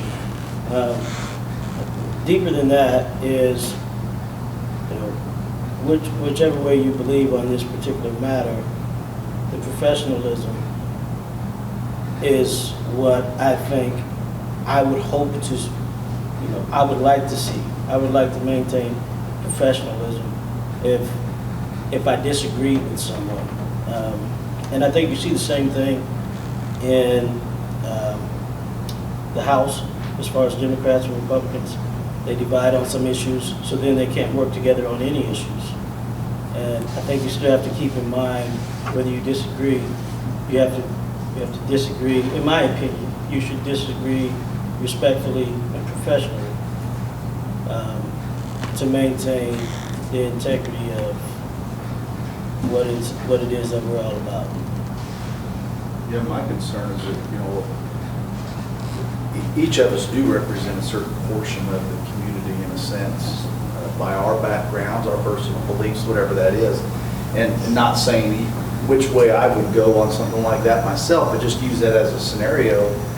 If you really feel like the best interest of the district is to not be so progressively moving forward, I could understand why you may oppose that. Or vice versa. If you feel like it's the district is too conservative and it needs to be more progressive, I could see why you would be supportive of that. So those are the decisions that do divide people, and they divide people on every level. And I do agree with David, it's important to keep that professionalism and the way that you present it, but I think it would be a disservice to those that you represent, the people, the children, if you didn't listen to the core values of your specific community. I mean, if we live in San Francisco, our values are completely different than if we live in St. Joseph, Missouri. And you can go all over the country and find different core values of the community, you know, what that community expects. And I think that sometimes, you know, we can allow our personal beliefs to go the other way too, where we, by not saying something, we are saying a lot. I think we should refer back to our member ethics. And the member ethics say obey the laws of Missouri and the United States. And that's why I think if push came to shove, you should let it go to court, let court decide what should be done. I Let think the that legal system settle it. our own personal views should take a back, like if you were like, here's what you guys should do, even if personally I'm like, I don't like that, I think that you're on some BS, that is my personal thing, and as a board member, the legal advice is this. Yeah, I think this would be the way. But it would be hard. Everybody knows I'm kind of like a Patty, I'm not gonna lie. I have a big mouth, I'm gonna let anybody know, here's what I think, but also, I'm always respectful, and if all of us as a whole choose this, I gotta go with it. Yeah, I don't have that long a list of pronouns myself. But still ethically, we're supposed to obey the laws, and if laws say that that's the right of that individual, but I don't think as a board should decide whether they use the boys' restroom or not. Let a court tell us. But I think my biggest takeaway is just keep stuff off social media. So that's probably I like the that safest answer, thing, but- because regardless of what we feel, we're going to vote the way that we want to vote. But when we bring it to social media, that's when we create chaos, and then we have people commenting back and forth. And you don't want, like David said, you want to keep a professional image. And what we don't want to see is our board members on Facebook arguing back and forth, because regardless of if you're right or wrong, it still doesn't show the professionalism that we want to keep. I think that's well said. I mean, we're gonna have issues that we disagree, right? I mean, we're gonna have varying points of, that's why you're here. That's why there are 7, right? But it's how you handle those sorts of things. And you have to ask yourself is, by telling you from legal counsel, this is what we recommend, maybe that's the pizza. Even though you like barbecue pork and want to be able to talk about barbecue pork to people. Just something to think about. Okay, I'm gonna leave you alone on that stuff. I just wanted to try to provoke some thinking and maybe get you, I know you guys know what your board member ethics are and your goals and stuff, but I really kind of wanted to get some conversation going about some of these things and get you thinking about some of them. Hopefully I've done that. I'm gonna ask Rachel to come up and talk about our specific legal issue that we were getting. We'll have to go into an executive session. You ready? You wanna Yeah, take a break? just one more question. So in regards to, I guess, what I mentioned earlier, do you think you could elaborate a little bit the official role of the board, and the last one is judicial, as far as appeal, under the scenario when someone comes to you and they have this particular issue that is not, they're not bringing it to the board, they're bringing it to you. How would you handle that, and what are the pros and cons? I think you touched on it a little bit, but could you elaborate on that just a little bit more? I will, and I'll give you what I have seen work well, David, and then I think the board needs to collectively decide, is this how we're gonna handle these things? What I have found to be an effective practice is that everybody has to be on board with doing this, okay, and treating it, because they're gonna find the quote weakest link, the people that they think that they can go to, and if you don't handle it the same, then that's gonna have an impact. But, you don't want to just stiff arm them, in my opinion. I think you want to hear them. I would not offer them anything other than pointing them in the right direction of where they need to go in the chain of command to take that up, okay? And that, ask them the question, have you talked to the teacher? Have you talked to the principal? Have you talked to the superintendent? Whatever the appropriate, point of contact would be. But then I would also make sure that you, as an individual board member, send Dr. Egger notification of that contact and that issue, so that he is A, aware of it, B, can go and kind of make sure that it's being handled appropriately at whatever level it's going to, and then C, come back to you and say, just close the loop, because what I recommend is close the loop, not in detail. You're not going to get the granularity there. But yes, my understanding that this has been handled appropriately. That's the best process, I think. And you're not, like I said, you're not stiff arming them, you're getting them to the right place. I don't even mind, like if you happen to see that person or whatever, I'm not saying you would affirmatively go and follow up with them, but ask them, did that get taken care of? And then, and if it didn't, then go back to Gabe and let him know. That's the process that I have a lot of boards agree upon and say, okay, this is how we're going to do it. And that's an effective practice because it keeps you from being in that person that's in the line of fire, and it's getting to the people that can actually fix the problem. Sounds good. Thank you. Perfect, thank you. So we need a motion to adjourn to executive session pursuant to 610.021, closed meetings and closed records for 3, hiring, firing, disciplining, or promoting of particular employees, and 13, individually identifiable personnel records. I make a motion. And a second. A second. Call the roll, please. Mr. Foster? Yes. Ms. Garcia? Yes. Mr. Gilmore? Yes. Ms. Miller? Yes. Mr. Reader? Yes. Mr. Vandal? Yes. Ms. Williams? Yes. Okay. Motion passes 7-0. Next item, St. Joseph School District Assessment Survey Plan. Dr. Kendra Lyle. Yes, so I had uploaded this, you may have had time to review it, and I just pointed out some specific pages. But we have an assessment and survey plan every year, and the reason for that is we do a lot of internal assessments, whether that has to do with reading or math or some of the other subject areas so that we can keep track of how we're doing as we progress to the end of the year.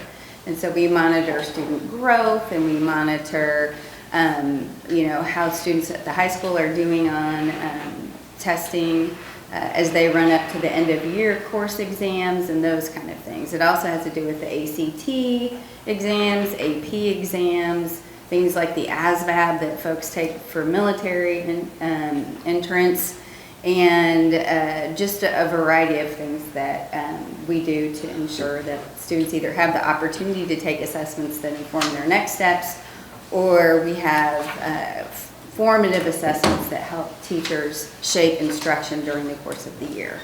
And so this year the plan is a little bit different because of some of the things I'm going to talk to you next about MSIP 6.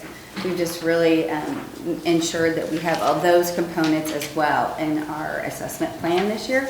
And in addition, our survey plan that we will include, especially the climate and culture survey. We do that in a variety of ways, but there is one DESE is asking us to take a hard look at in terms of deploying to all of our stakeholders. So that's kind of the Reader's Digest version, but I'm happy to take any questions you might have. But again, we ask the board to pass this every year so that it's something that the state requires that we have the board approval on, as well as our board policy.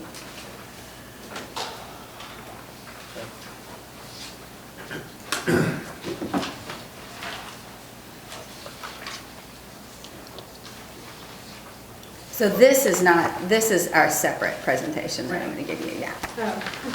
Okay. So are we needing a motion to pass the survey plan? Yes, sir. Okay.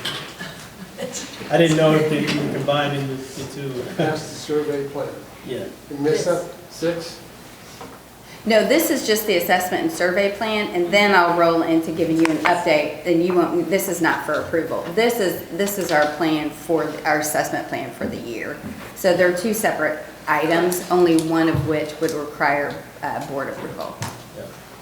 Which one? The one we're looking at right now is the assessment and survey plan. Yeah. So we will need a motion to pass the assessment. It's something that has to be, Huh? it has to be. I make a done each motion year. to approve the assessment and survey plan. And a second. I'll second that. Any other discussion or questions? Does any of this involve, way back when we first were on the board, we got on, within a few months, maybe when school started up, there was something you came before us about, talked about a grant, or we were going to renew a grant, or some type of study that was around $750,000 that was going to track what was going on in the district somehow.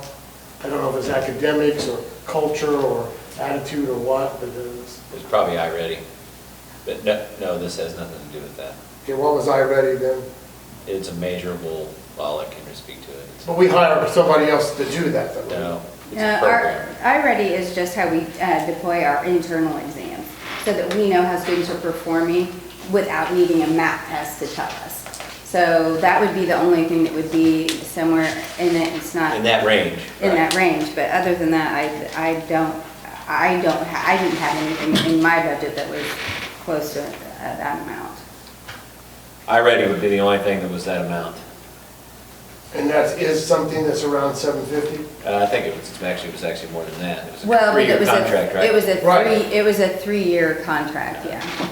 And so that, again, that's how we monitor student growth and student progress and students. Internally? Yes, yeah. And we do that, Yes. but then why did we hire this other company to do Well, whatever? they just provide the platform for us to do it internally. Yeah. So it's not like we couldn't do it if we didn't have that platform. Is it And it's very 750 common. 750 a year, is it 750 divided among 3 years or?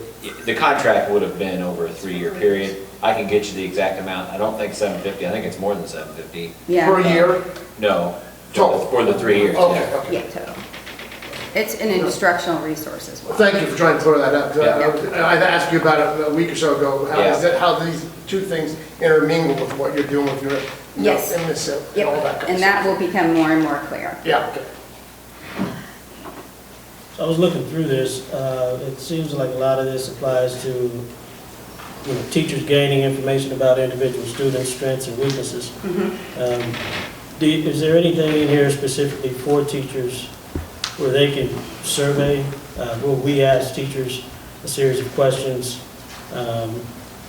maybe from a board perspective or academic or administration perspective? That is not a survey that we have right now, but like I said, the climate and culture survey that DESE is going to be releasing is an essential requirement from MSIP 6. Yeah. So, and I haven't seen it yet, but it would go to climate and culture. So it would likely touch on some of those components. What we do right now in our survey plan is called a Gallup Q12 Employee Engagement Survey. So we look at how engaged employees are based on Gallup's metrics in the school district. So that is also related to climate and culture in terms of if folks are engaged and in their job and those kind of things, it helps us better understand climate and culture too. I'd like to hear more information on that when it rolls out, Yep. once you get more information. And that will come along with a lot of this MSIP 6 information, which is nice because that information will start being more clear to folks as we move through this process. Any other questions or comments? Okay. Call the vote, please. Mr. Foster? Yes. Ms. Garcia? Yes. Mr. Gilmore? Yes. Mr. Miller? Ms. Miller? Yes. Mr. Reader? Yes. Mr. Vandal? Yes. Ms. Williams? Yes. I just want to keep you guys on your toes. Motion passes 7-0. Thank you. Okay, thank you for that. Okay, so what we're going to roll into now is an MSIP 6 update. About a month ago, I think you might remember I came to the board and talked with you all about MSIP 6. It's the Missouri School Improvement Program. And this 6 is signifies that we're moving from 5, which we were under, and now we're going to be under a new set of guidelines from the state.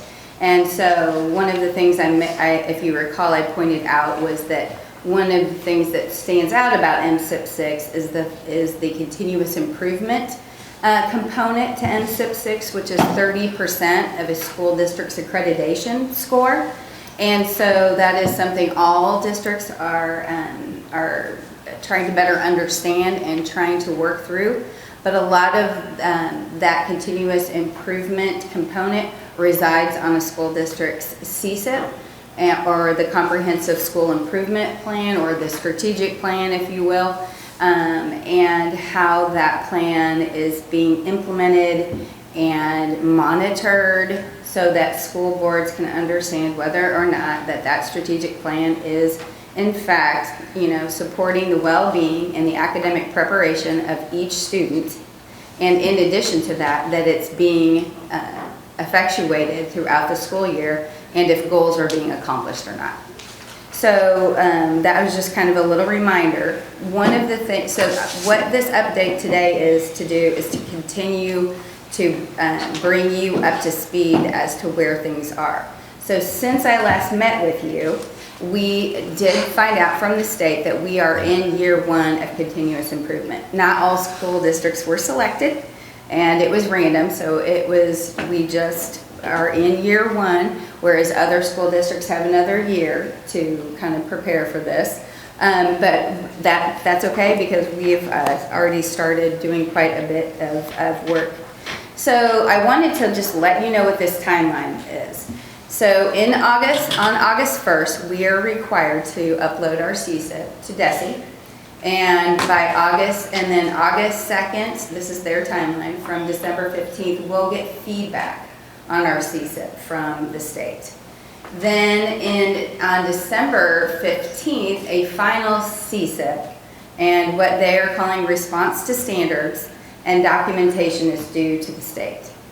Then January 5th through the 28th, they'll be scoring the CSIP, the St. Joe School District CSIP, our response to standards, and our documentation. Then we will get feedback on the scoring in the time frame of March 1st to June 30th. And then that June 30th date is when a final score will be submitted for the St. Joe School District in terms of their continuous improvement component of MSIP 6. Okay? And so I just wanted to let you know that, that we definitely are in year 1. So you may remember too, last time we met, I had 9 action steps that we were going to begin working on, and I just wanted to update you on the status of that. One of the things that we said we were going to do was revamp the CSIP, our current CSIP, to meet some DESE requirements, and that would be through the lens of MSIP 6. In addition, we'll have time to take in continued feedback, for example, from Vision Forward and some of the other feedback, perhaps even that you're getting at some of the levy presentations. So those are things that will, because the final CSIP won't be due till December 15th. So I've already begun that work, so that's why you see a red check mark. We're making visible how all departments, programs, and building plans stem from CSIP goals. In other words, if we have district goals, then we've all got to be working in the same direction. So departments and programs and building plans need to be aligned with that CSIP. And so that's something else that we're working on. And so we're definitely doing that, and I'll show you how we're making that visible. And I understand that you had to go to executive session. We had a little Zoom presentation of a software company that we're using to help you see the progress. But we'll do that another time. But it does help very much the way that we've put this together, that you would be able to just get a report and know what is the progress on the goals within the CSIP. So you'll be able to get that information. Make visible the effectiveness of all intervention workforce groups. We're working on that. 25%, I would say we have definite goals and metrics aligned with that and a plan for that. Develop action plans for all goals, not just state them. We must monitor their progress frequently. So yes, for the goals in the CSIP, we have a plan. You can't just say, oh, this is the goal, and then not have an action plan. You're not going to accomplish it if you don't have an action plan. Agree on the data used to monitor and improve the effectiveness of all plans. So we've done that. They accelerate and embed the use of annual evaluation of department programmatic process improvements and goal attainment on July 11th and July 21st and July 25th. All departments are going to be coming together for work sessions. So we are going to be meeting at Empower U. We're going to be meeting at the NOIS at the district office. And so we will set time aside for districts to work as departments to create their departmental plans that also tag into the CSIP. And so they have their departmental plans, we just want to make sure they're all aligned. So that's going to be happening. Ensure all the standards within MSIP 6 are linked and integrated to work collectively to strengthen organizational effectiveness toward the CSIP goals. In other words, make sure we're all on the same page of the playbook. And so that we are working towards. I would say we're 45% there, and we'll continue towards that work for the rest of July. Utilize this process and data to capture and scale out best practices, efficiencies, and innovations. That will come once the plan starts moving. And that is what continuous improvement methods allow you to do. And I mentioned last time about building in infrastructure to ensure that the plans are being implemented. You'll see a little bit of that today, but that's certainly what we are doing, and that will help us with that particular bullet point. And then develop an approach and plan for the SJSD equity audit based on access and opportunity for each student. And that one I'm continuing to work on. There are lots of districts out there that have what's called an access and opportunity index. That kind of index takes into consideration factors that the school district doesn't have anything to do with. and doesn't control, and other items that perhaps we can control, so that we continue to improve opportunities and access for each student, regardless of their background, their neighborhood, their particular social situation. And so we're working on that. Boston Public Schools has a really good one, and so we're going to continue working on that so that we know access and opportunity for each one of our students. So I'll explain more about this because there's going to be meetings subsequent to this. Yes, I was sir. just wondering, is there somewhere we can see what all the standards are right now? Yes, and well, and for the standards for MSIP 6, that was in the last presentation. And so I'll continue to remind you of those things. It has to do with leadership, effective teaching and learning. So that's what that standards Yes, we're talking yeah, about? those are the standards. Okay. Yeah. And so we utilize those standards to ensure that all of our CSIP goals took into account those 6 standards. So we blended them. So they are very much in aligned with MSIP 6.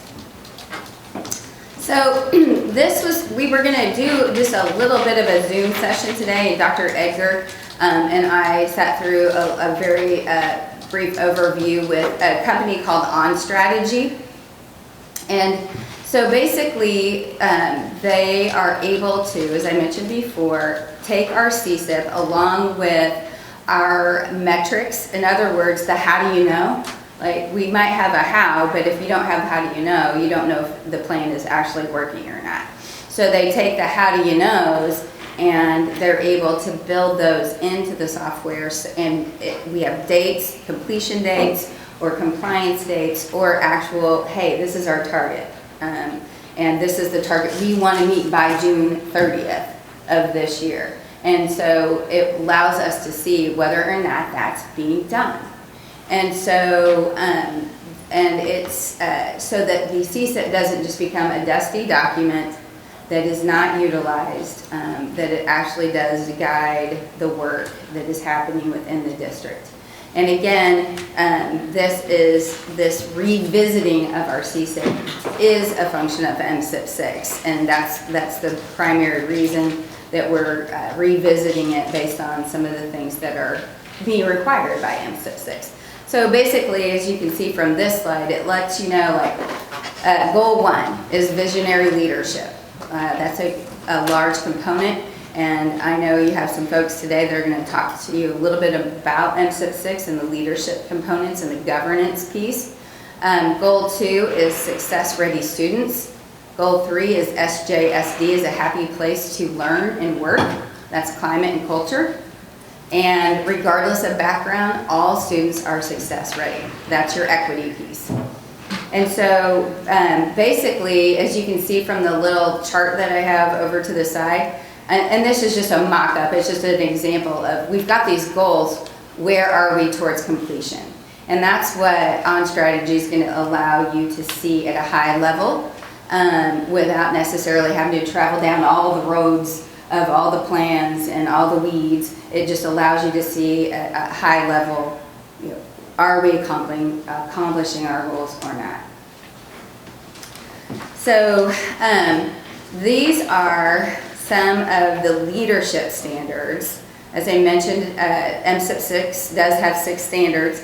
I don't think the 2 are related, but leadership is certainly one of them. And these are the main questions that the state is asking us to answer through the lens of our CSIP.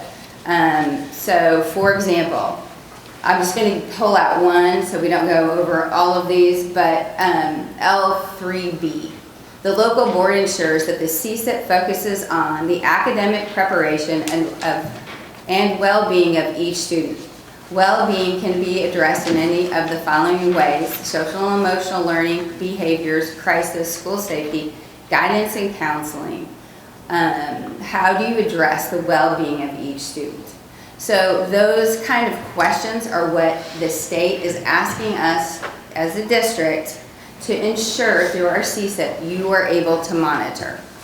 Okay, so those are some of those components, and that you could answer back, this is how we do this and this is how we know.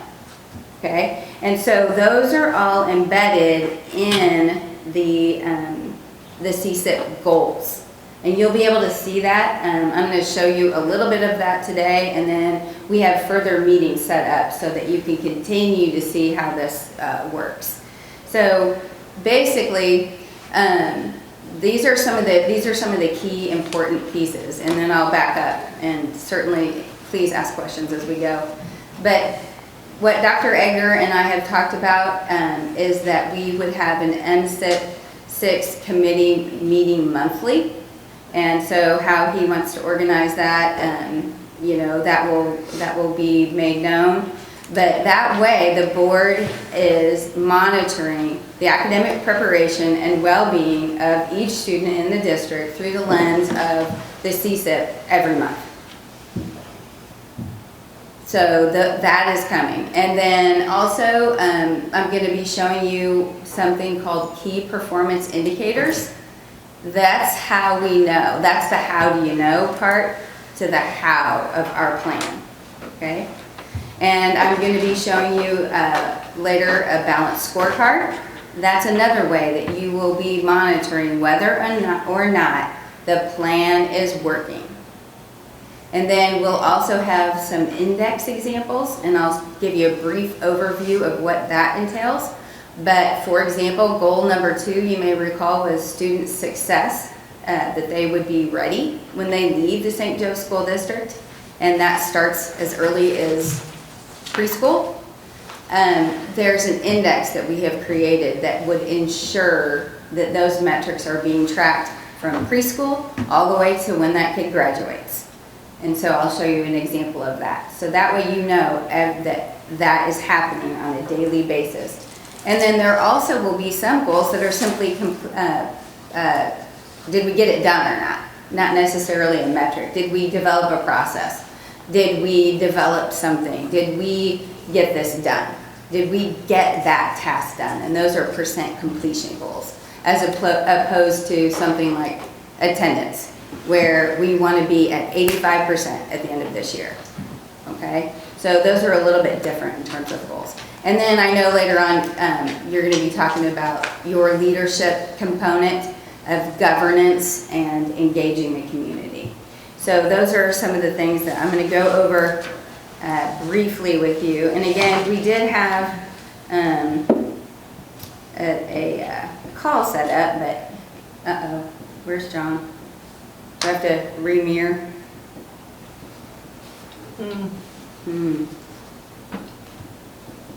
Did it just totally go out? Yeah, sure did. So let me go right back in, and it'll come right back on. It should. In theory. There we go. Oops.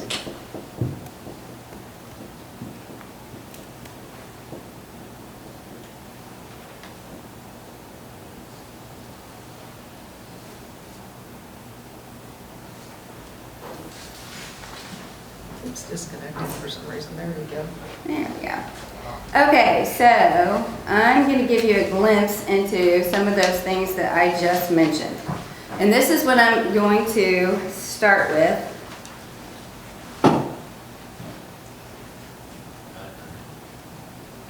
Okay, so this, and I know this looks like a lot, and it is, but I didn't want to give you, I already gave you an overview, so this is a little, like this is like, okay, let's look at this through a magnifying glass. Okay, so this is the CSIP, and so you may notice out to this side, there's all these different numbers.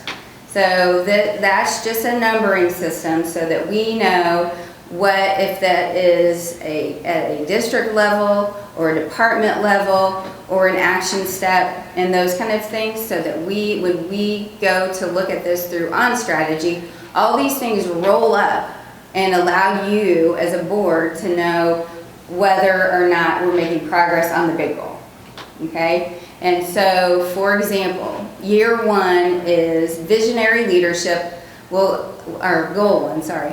Visionary leadership will guide the St. Joseph School District's continuous improvement and innovation methods, okay? And so underneath that are several what we call KPIs. And those KPIs, that's your key performance indicator. So that is the how do you know? Is this working or is this not working? So I'm going to scroll over and I'm going to try not to get you dizzy here. But then what happens is it tells us what's the measure. So the measure may be something as simple as we check off the list that you've had a monthly MSIP 6 committee meeting. And the target would be 100% completion. Boom. Okay, so we know that's been accomplished. And so over here, this goes back to this, that the board is ensuring the effectiveness of the CSIP monthly. Underneath that, you'll see that 1.1.1 KPI is a balanced scorecard measure.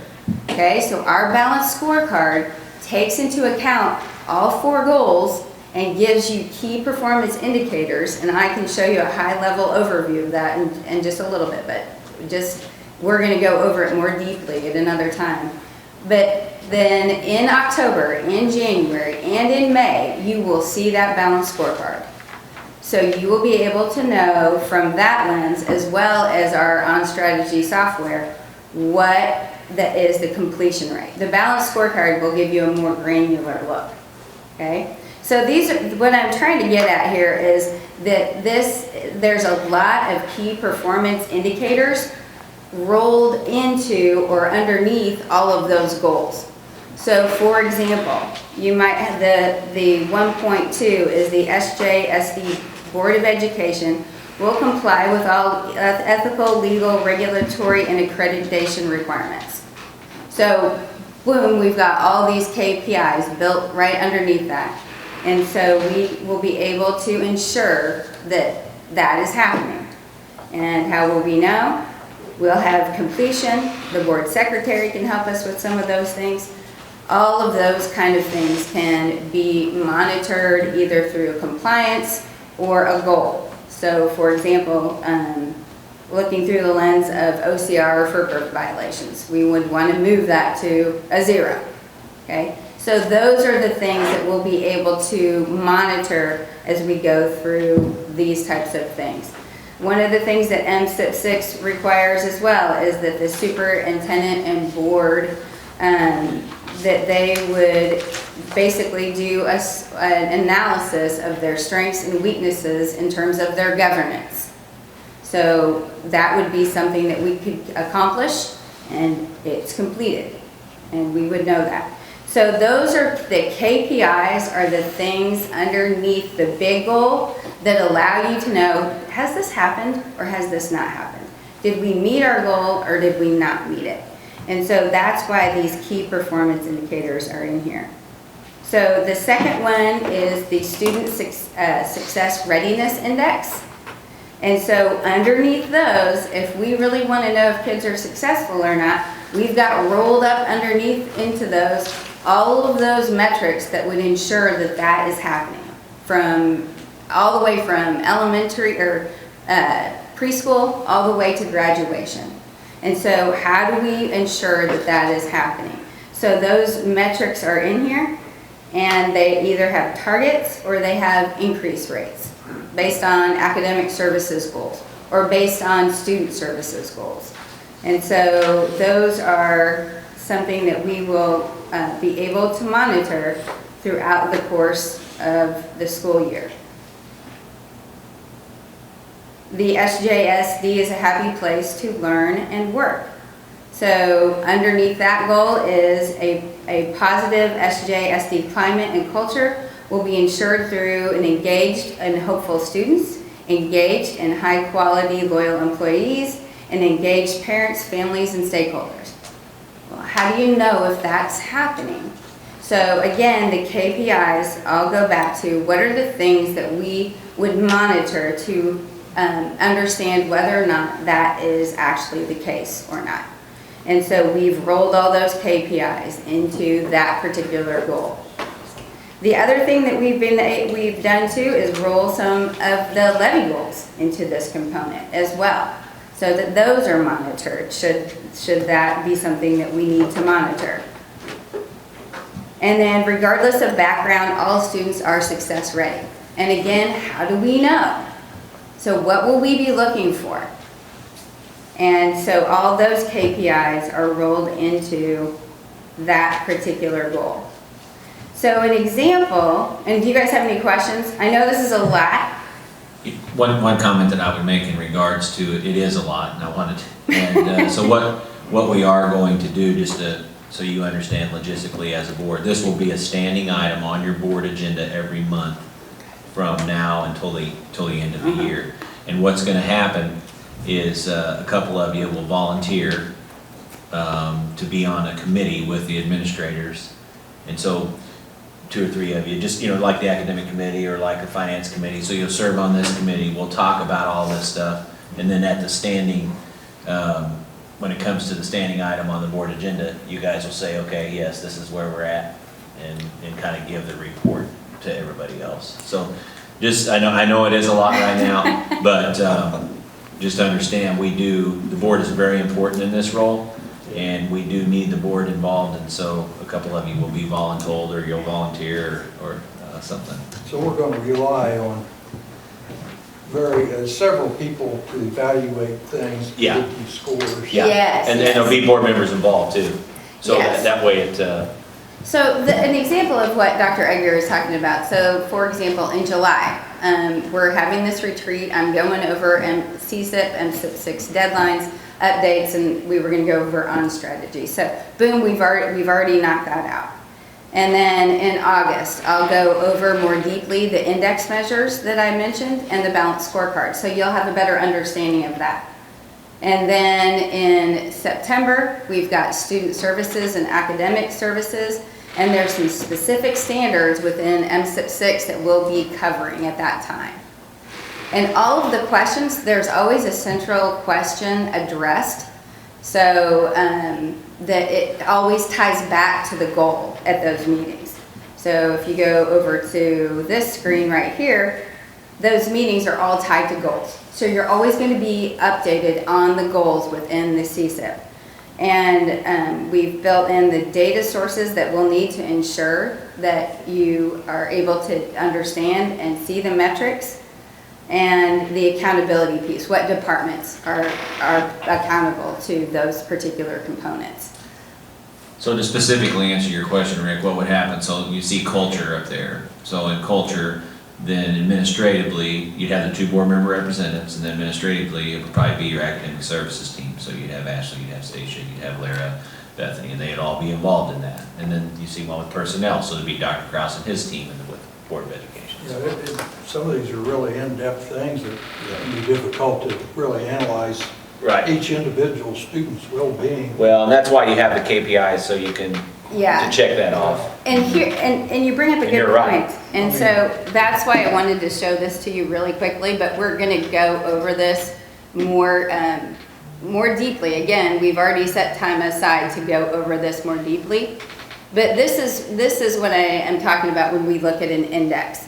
So for a student, this is STEM to STERN. This is a child that's entering preschool, and then all the way over here, you can see that we've got this built out all the way to when that child is a 12th grader. And so each one of these metrics, these gaps you see don't necessarily apply to all students, but as the child matriculates through the St. Joe School District, what are those points that would allow us to know where the gaps are? So if you've only got them meeting 50% of those points as they matriculate through, whether that's these different grade levels, then we'll know there's a problem. If we have students getting about 75% or greater than 90% would be the goal. So that is what will happen, is this can be seen at a building level, at a classroom level. That's something our data management is working on so that we have access to this information. And so that's what is the Success Ready Index. So that is what allows you to see every student and their well-being and their success readiness is through the lens of this index. Trying to review every student would make it very difficult. Like all these records, will each student be individually identified, and this will become part of their permanent record then? Well, it's something that we'll use as a guiding tool. So these records are part of what we're already monitoring. But what we've done is just package them into a success rating index. And it just makes it a lot easier for you to be able to see it without me having to go through every line, every time, and every kid. But this is built so that you know. But this would be for every child. Every That- child would have. On the back end of this, yes, you can build it for every child so that you have a better understanding without, as a board, when it says you're ensuring the well-being of every child, the academic preparation of every child, you can't review that individually. This is how it's able to be done through data individually. And that's why we're developing these indexes for that purpose. So those are the main components. We've gone, and again, we've set aside time next meeting in August to go over these indexes and the balanced scorecard more closely so that you have an understanding of those things. Because if that's kind of it's kind of like if you're trying to lose weight or reduce your cholesterol, you have to have a metric. So that's these are the metrics for the balanced scorecard, because you can't set the thing on a scale. So basically, that's what we're utilizing, these either a balanced scorecard or an index, so that you have a gauge. You're not flying blind. You have a gauge to see whether or not the CSIP is being implemented and with what level of effectiveness through this lens. So those are the main things that I wanted to go over with you today. Hopefully what we'll be able to do at the next meeting is that you would be able to see on strategy and the software that I've talked about, because that's what they're going to be able to do is take all of those KPIs, and with the numbering system, they'll be able to roll those up into different goals and then roll them into different departments, so that we know that if we need to talk to a gold champion that is in charge of one of those KPIs at a department level and things aren't being accomplished, what can we do to support that so that that can get accomplished? But then they just all roll up so that you don't have to go down deep into those weeds. Okay? So again, I know that was quite a bit of information and it looks like a lot, but it really is, the heavy part of it is the metrics.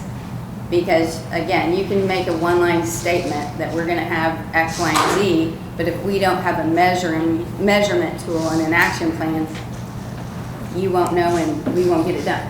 I think it's a great way to measure our progress in the future. Yes. Other than just have a test in the spring to see how we do it. You know.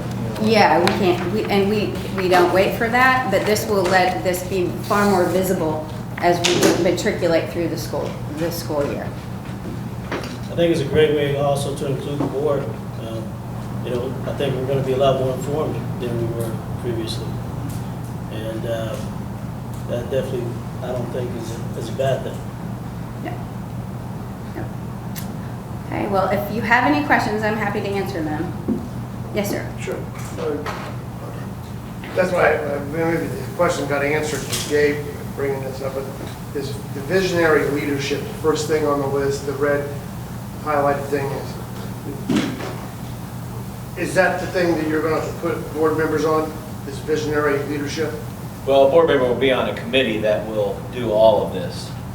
So you'll be involved in all 4 goals, not just the visionary leadership. So the topics are right there.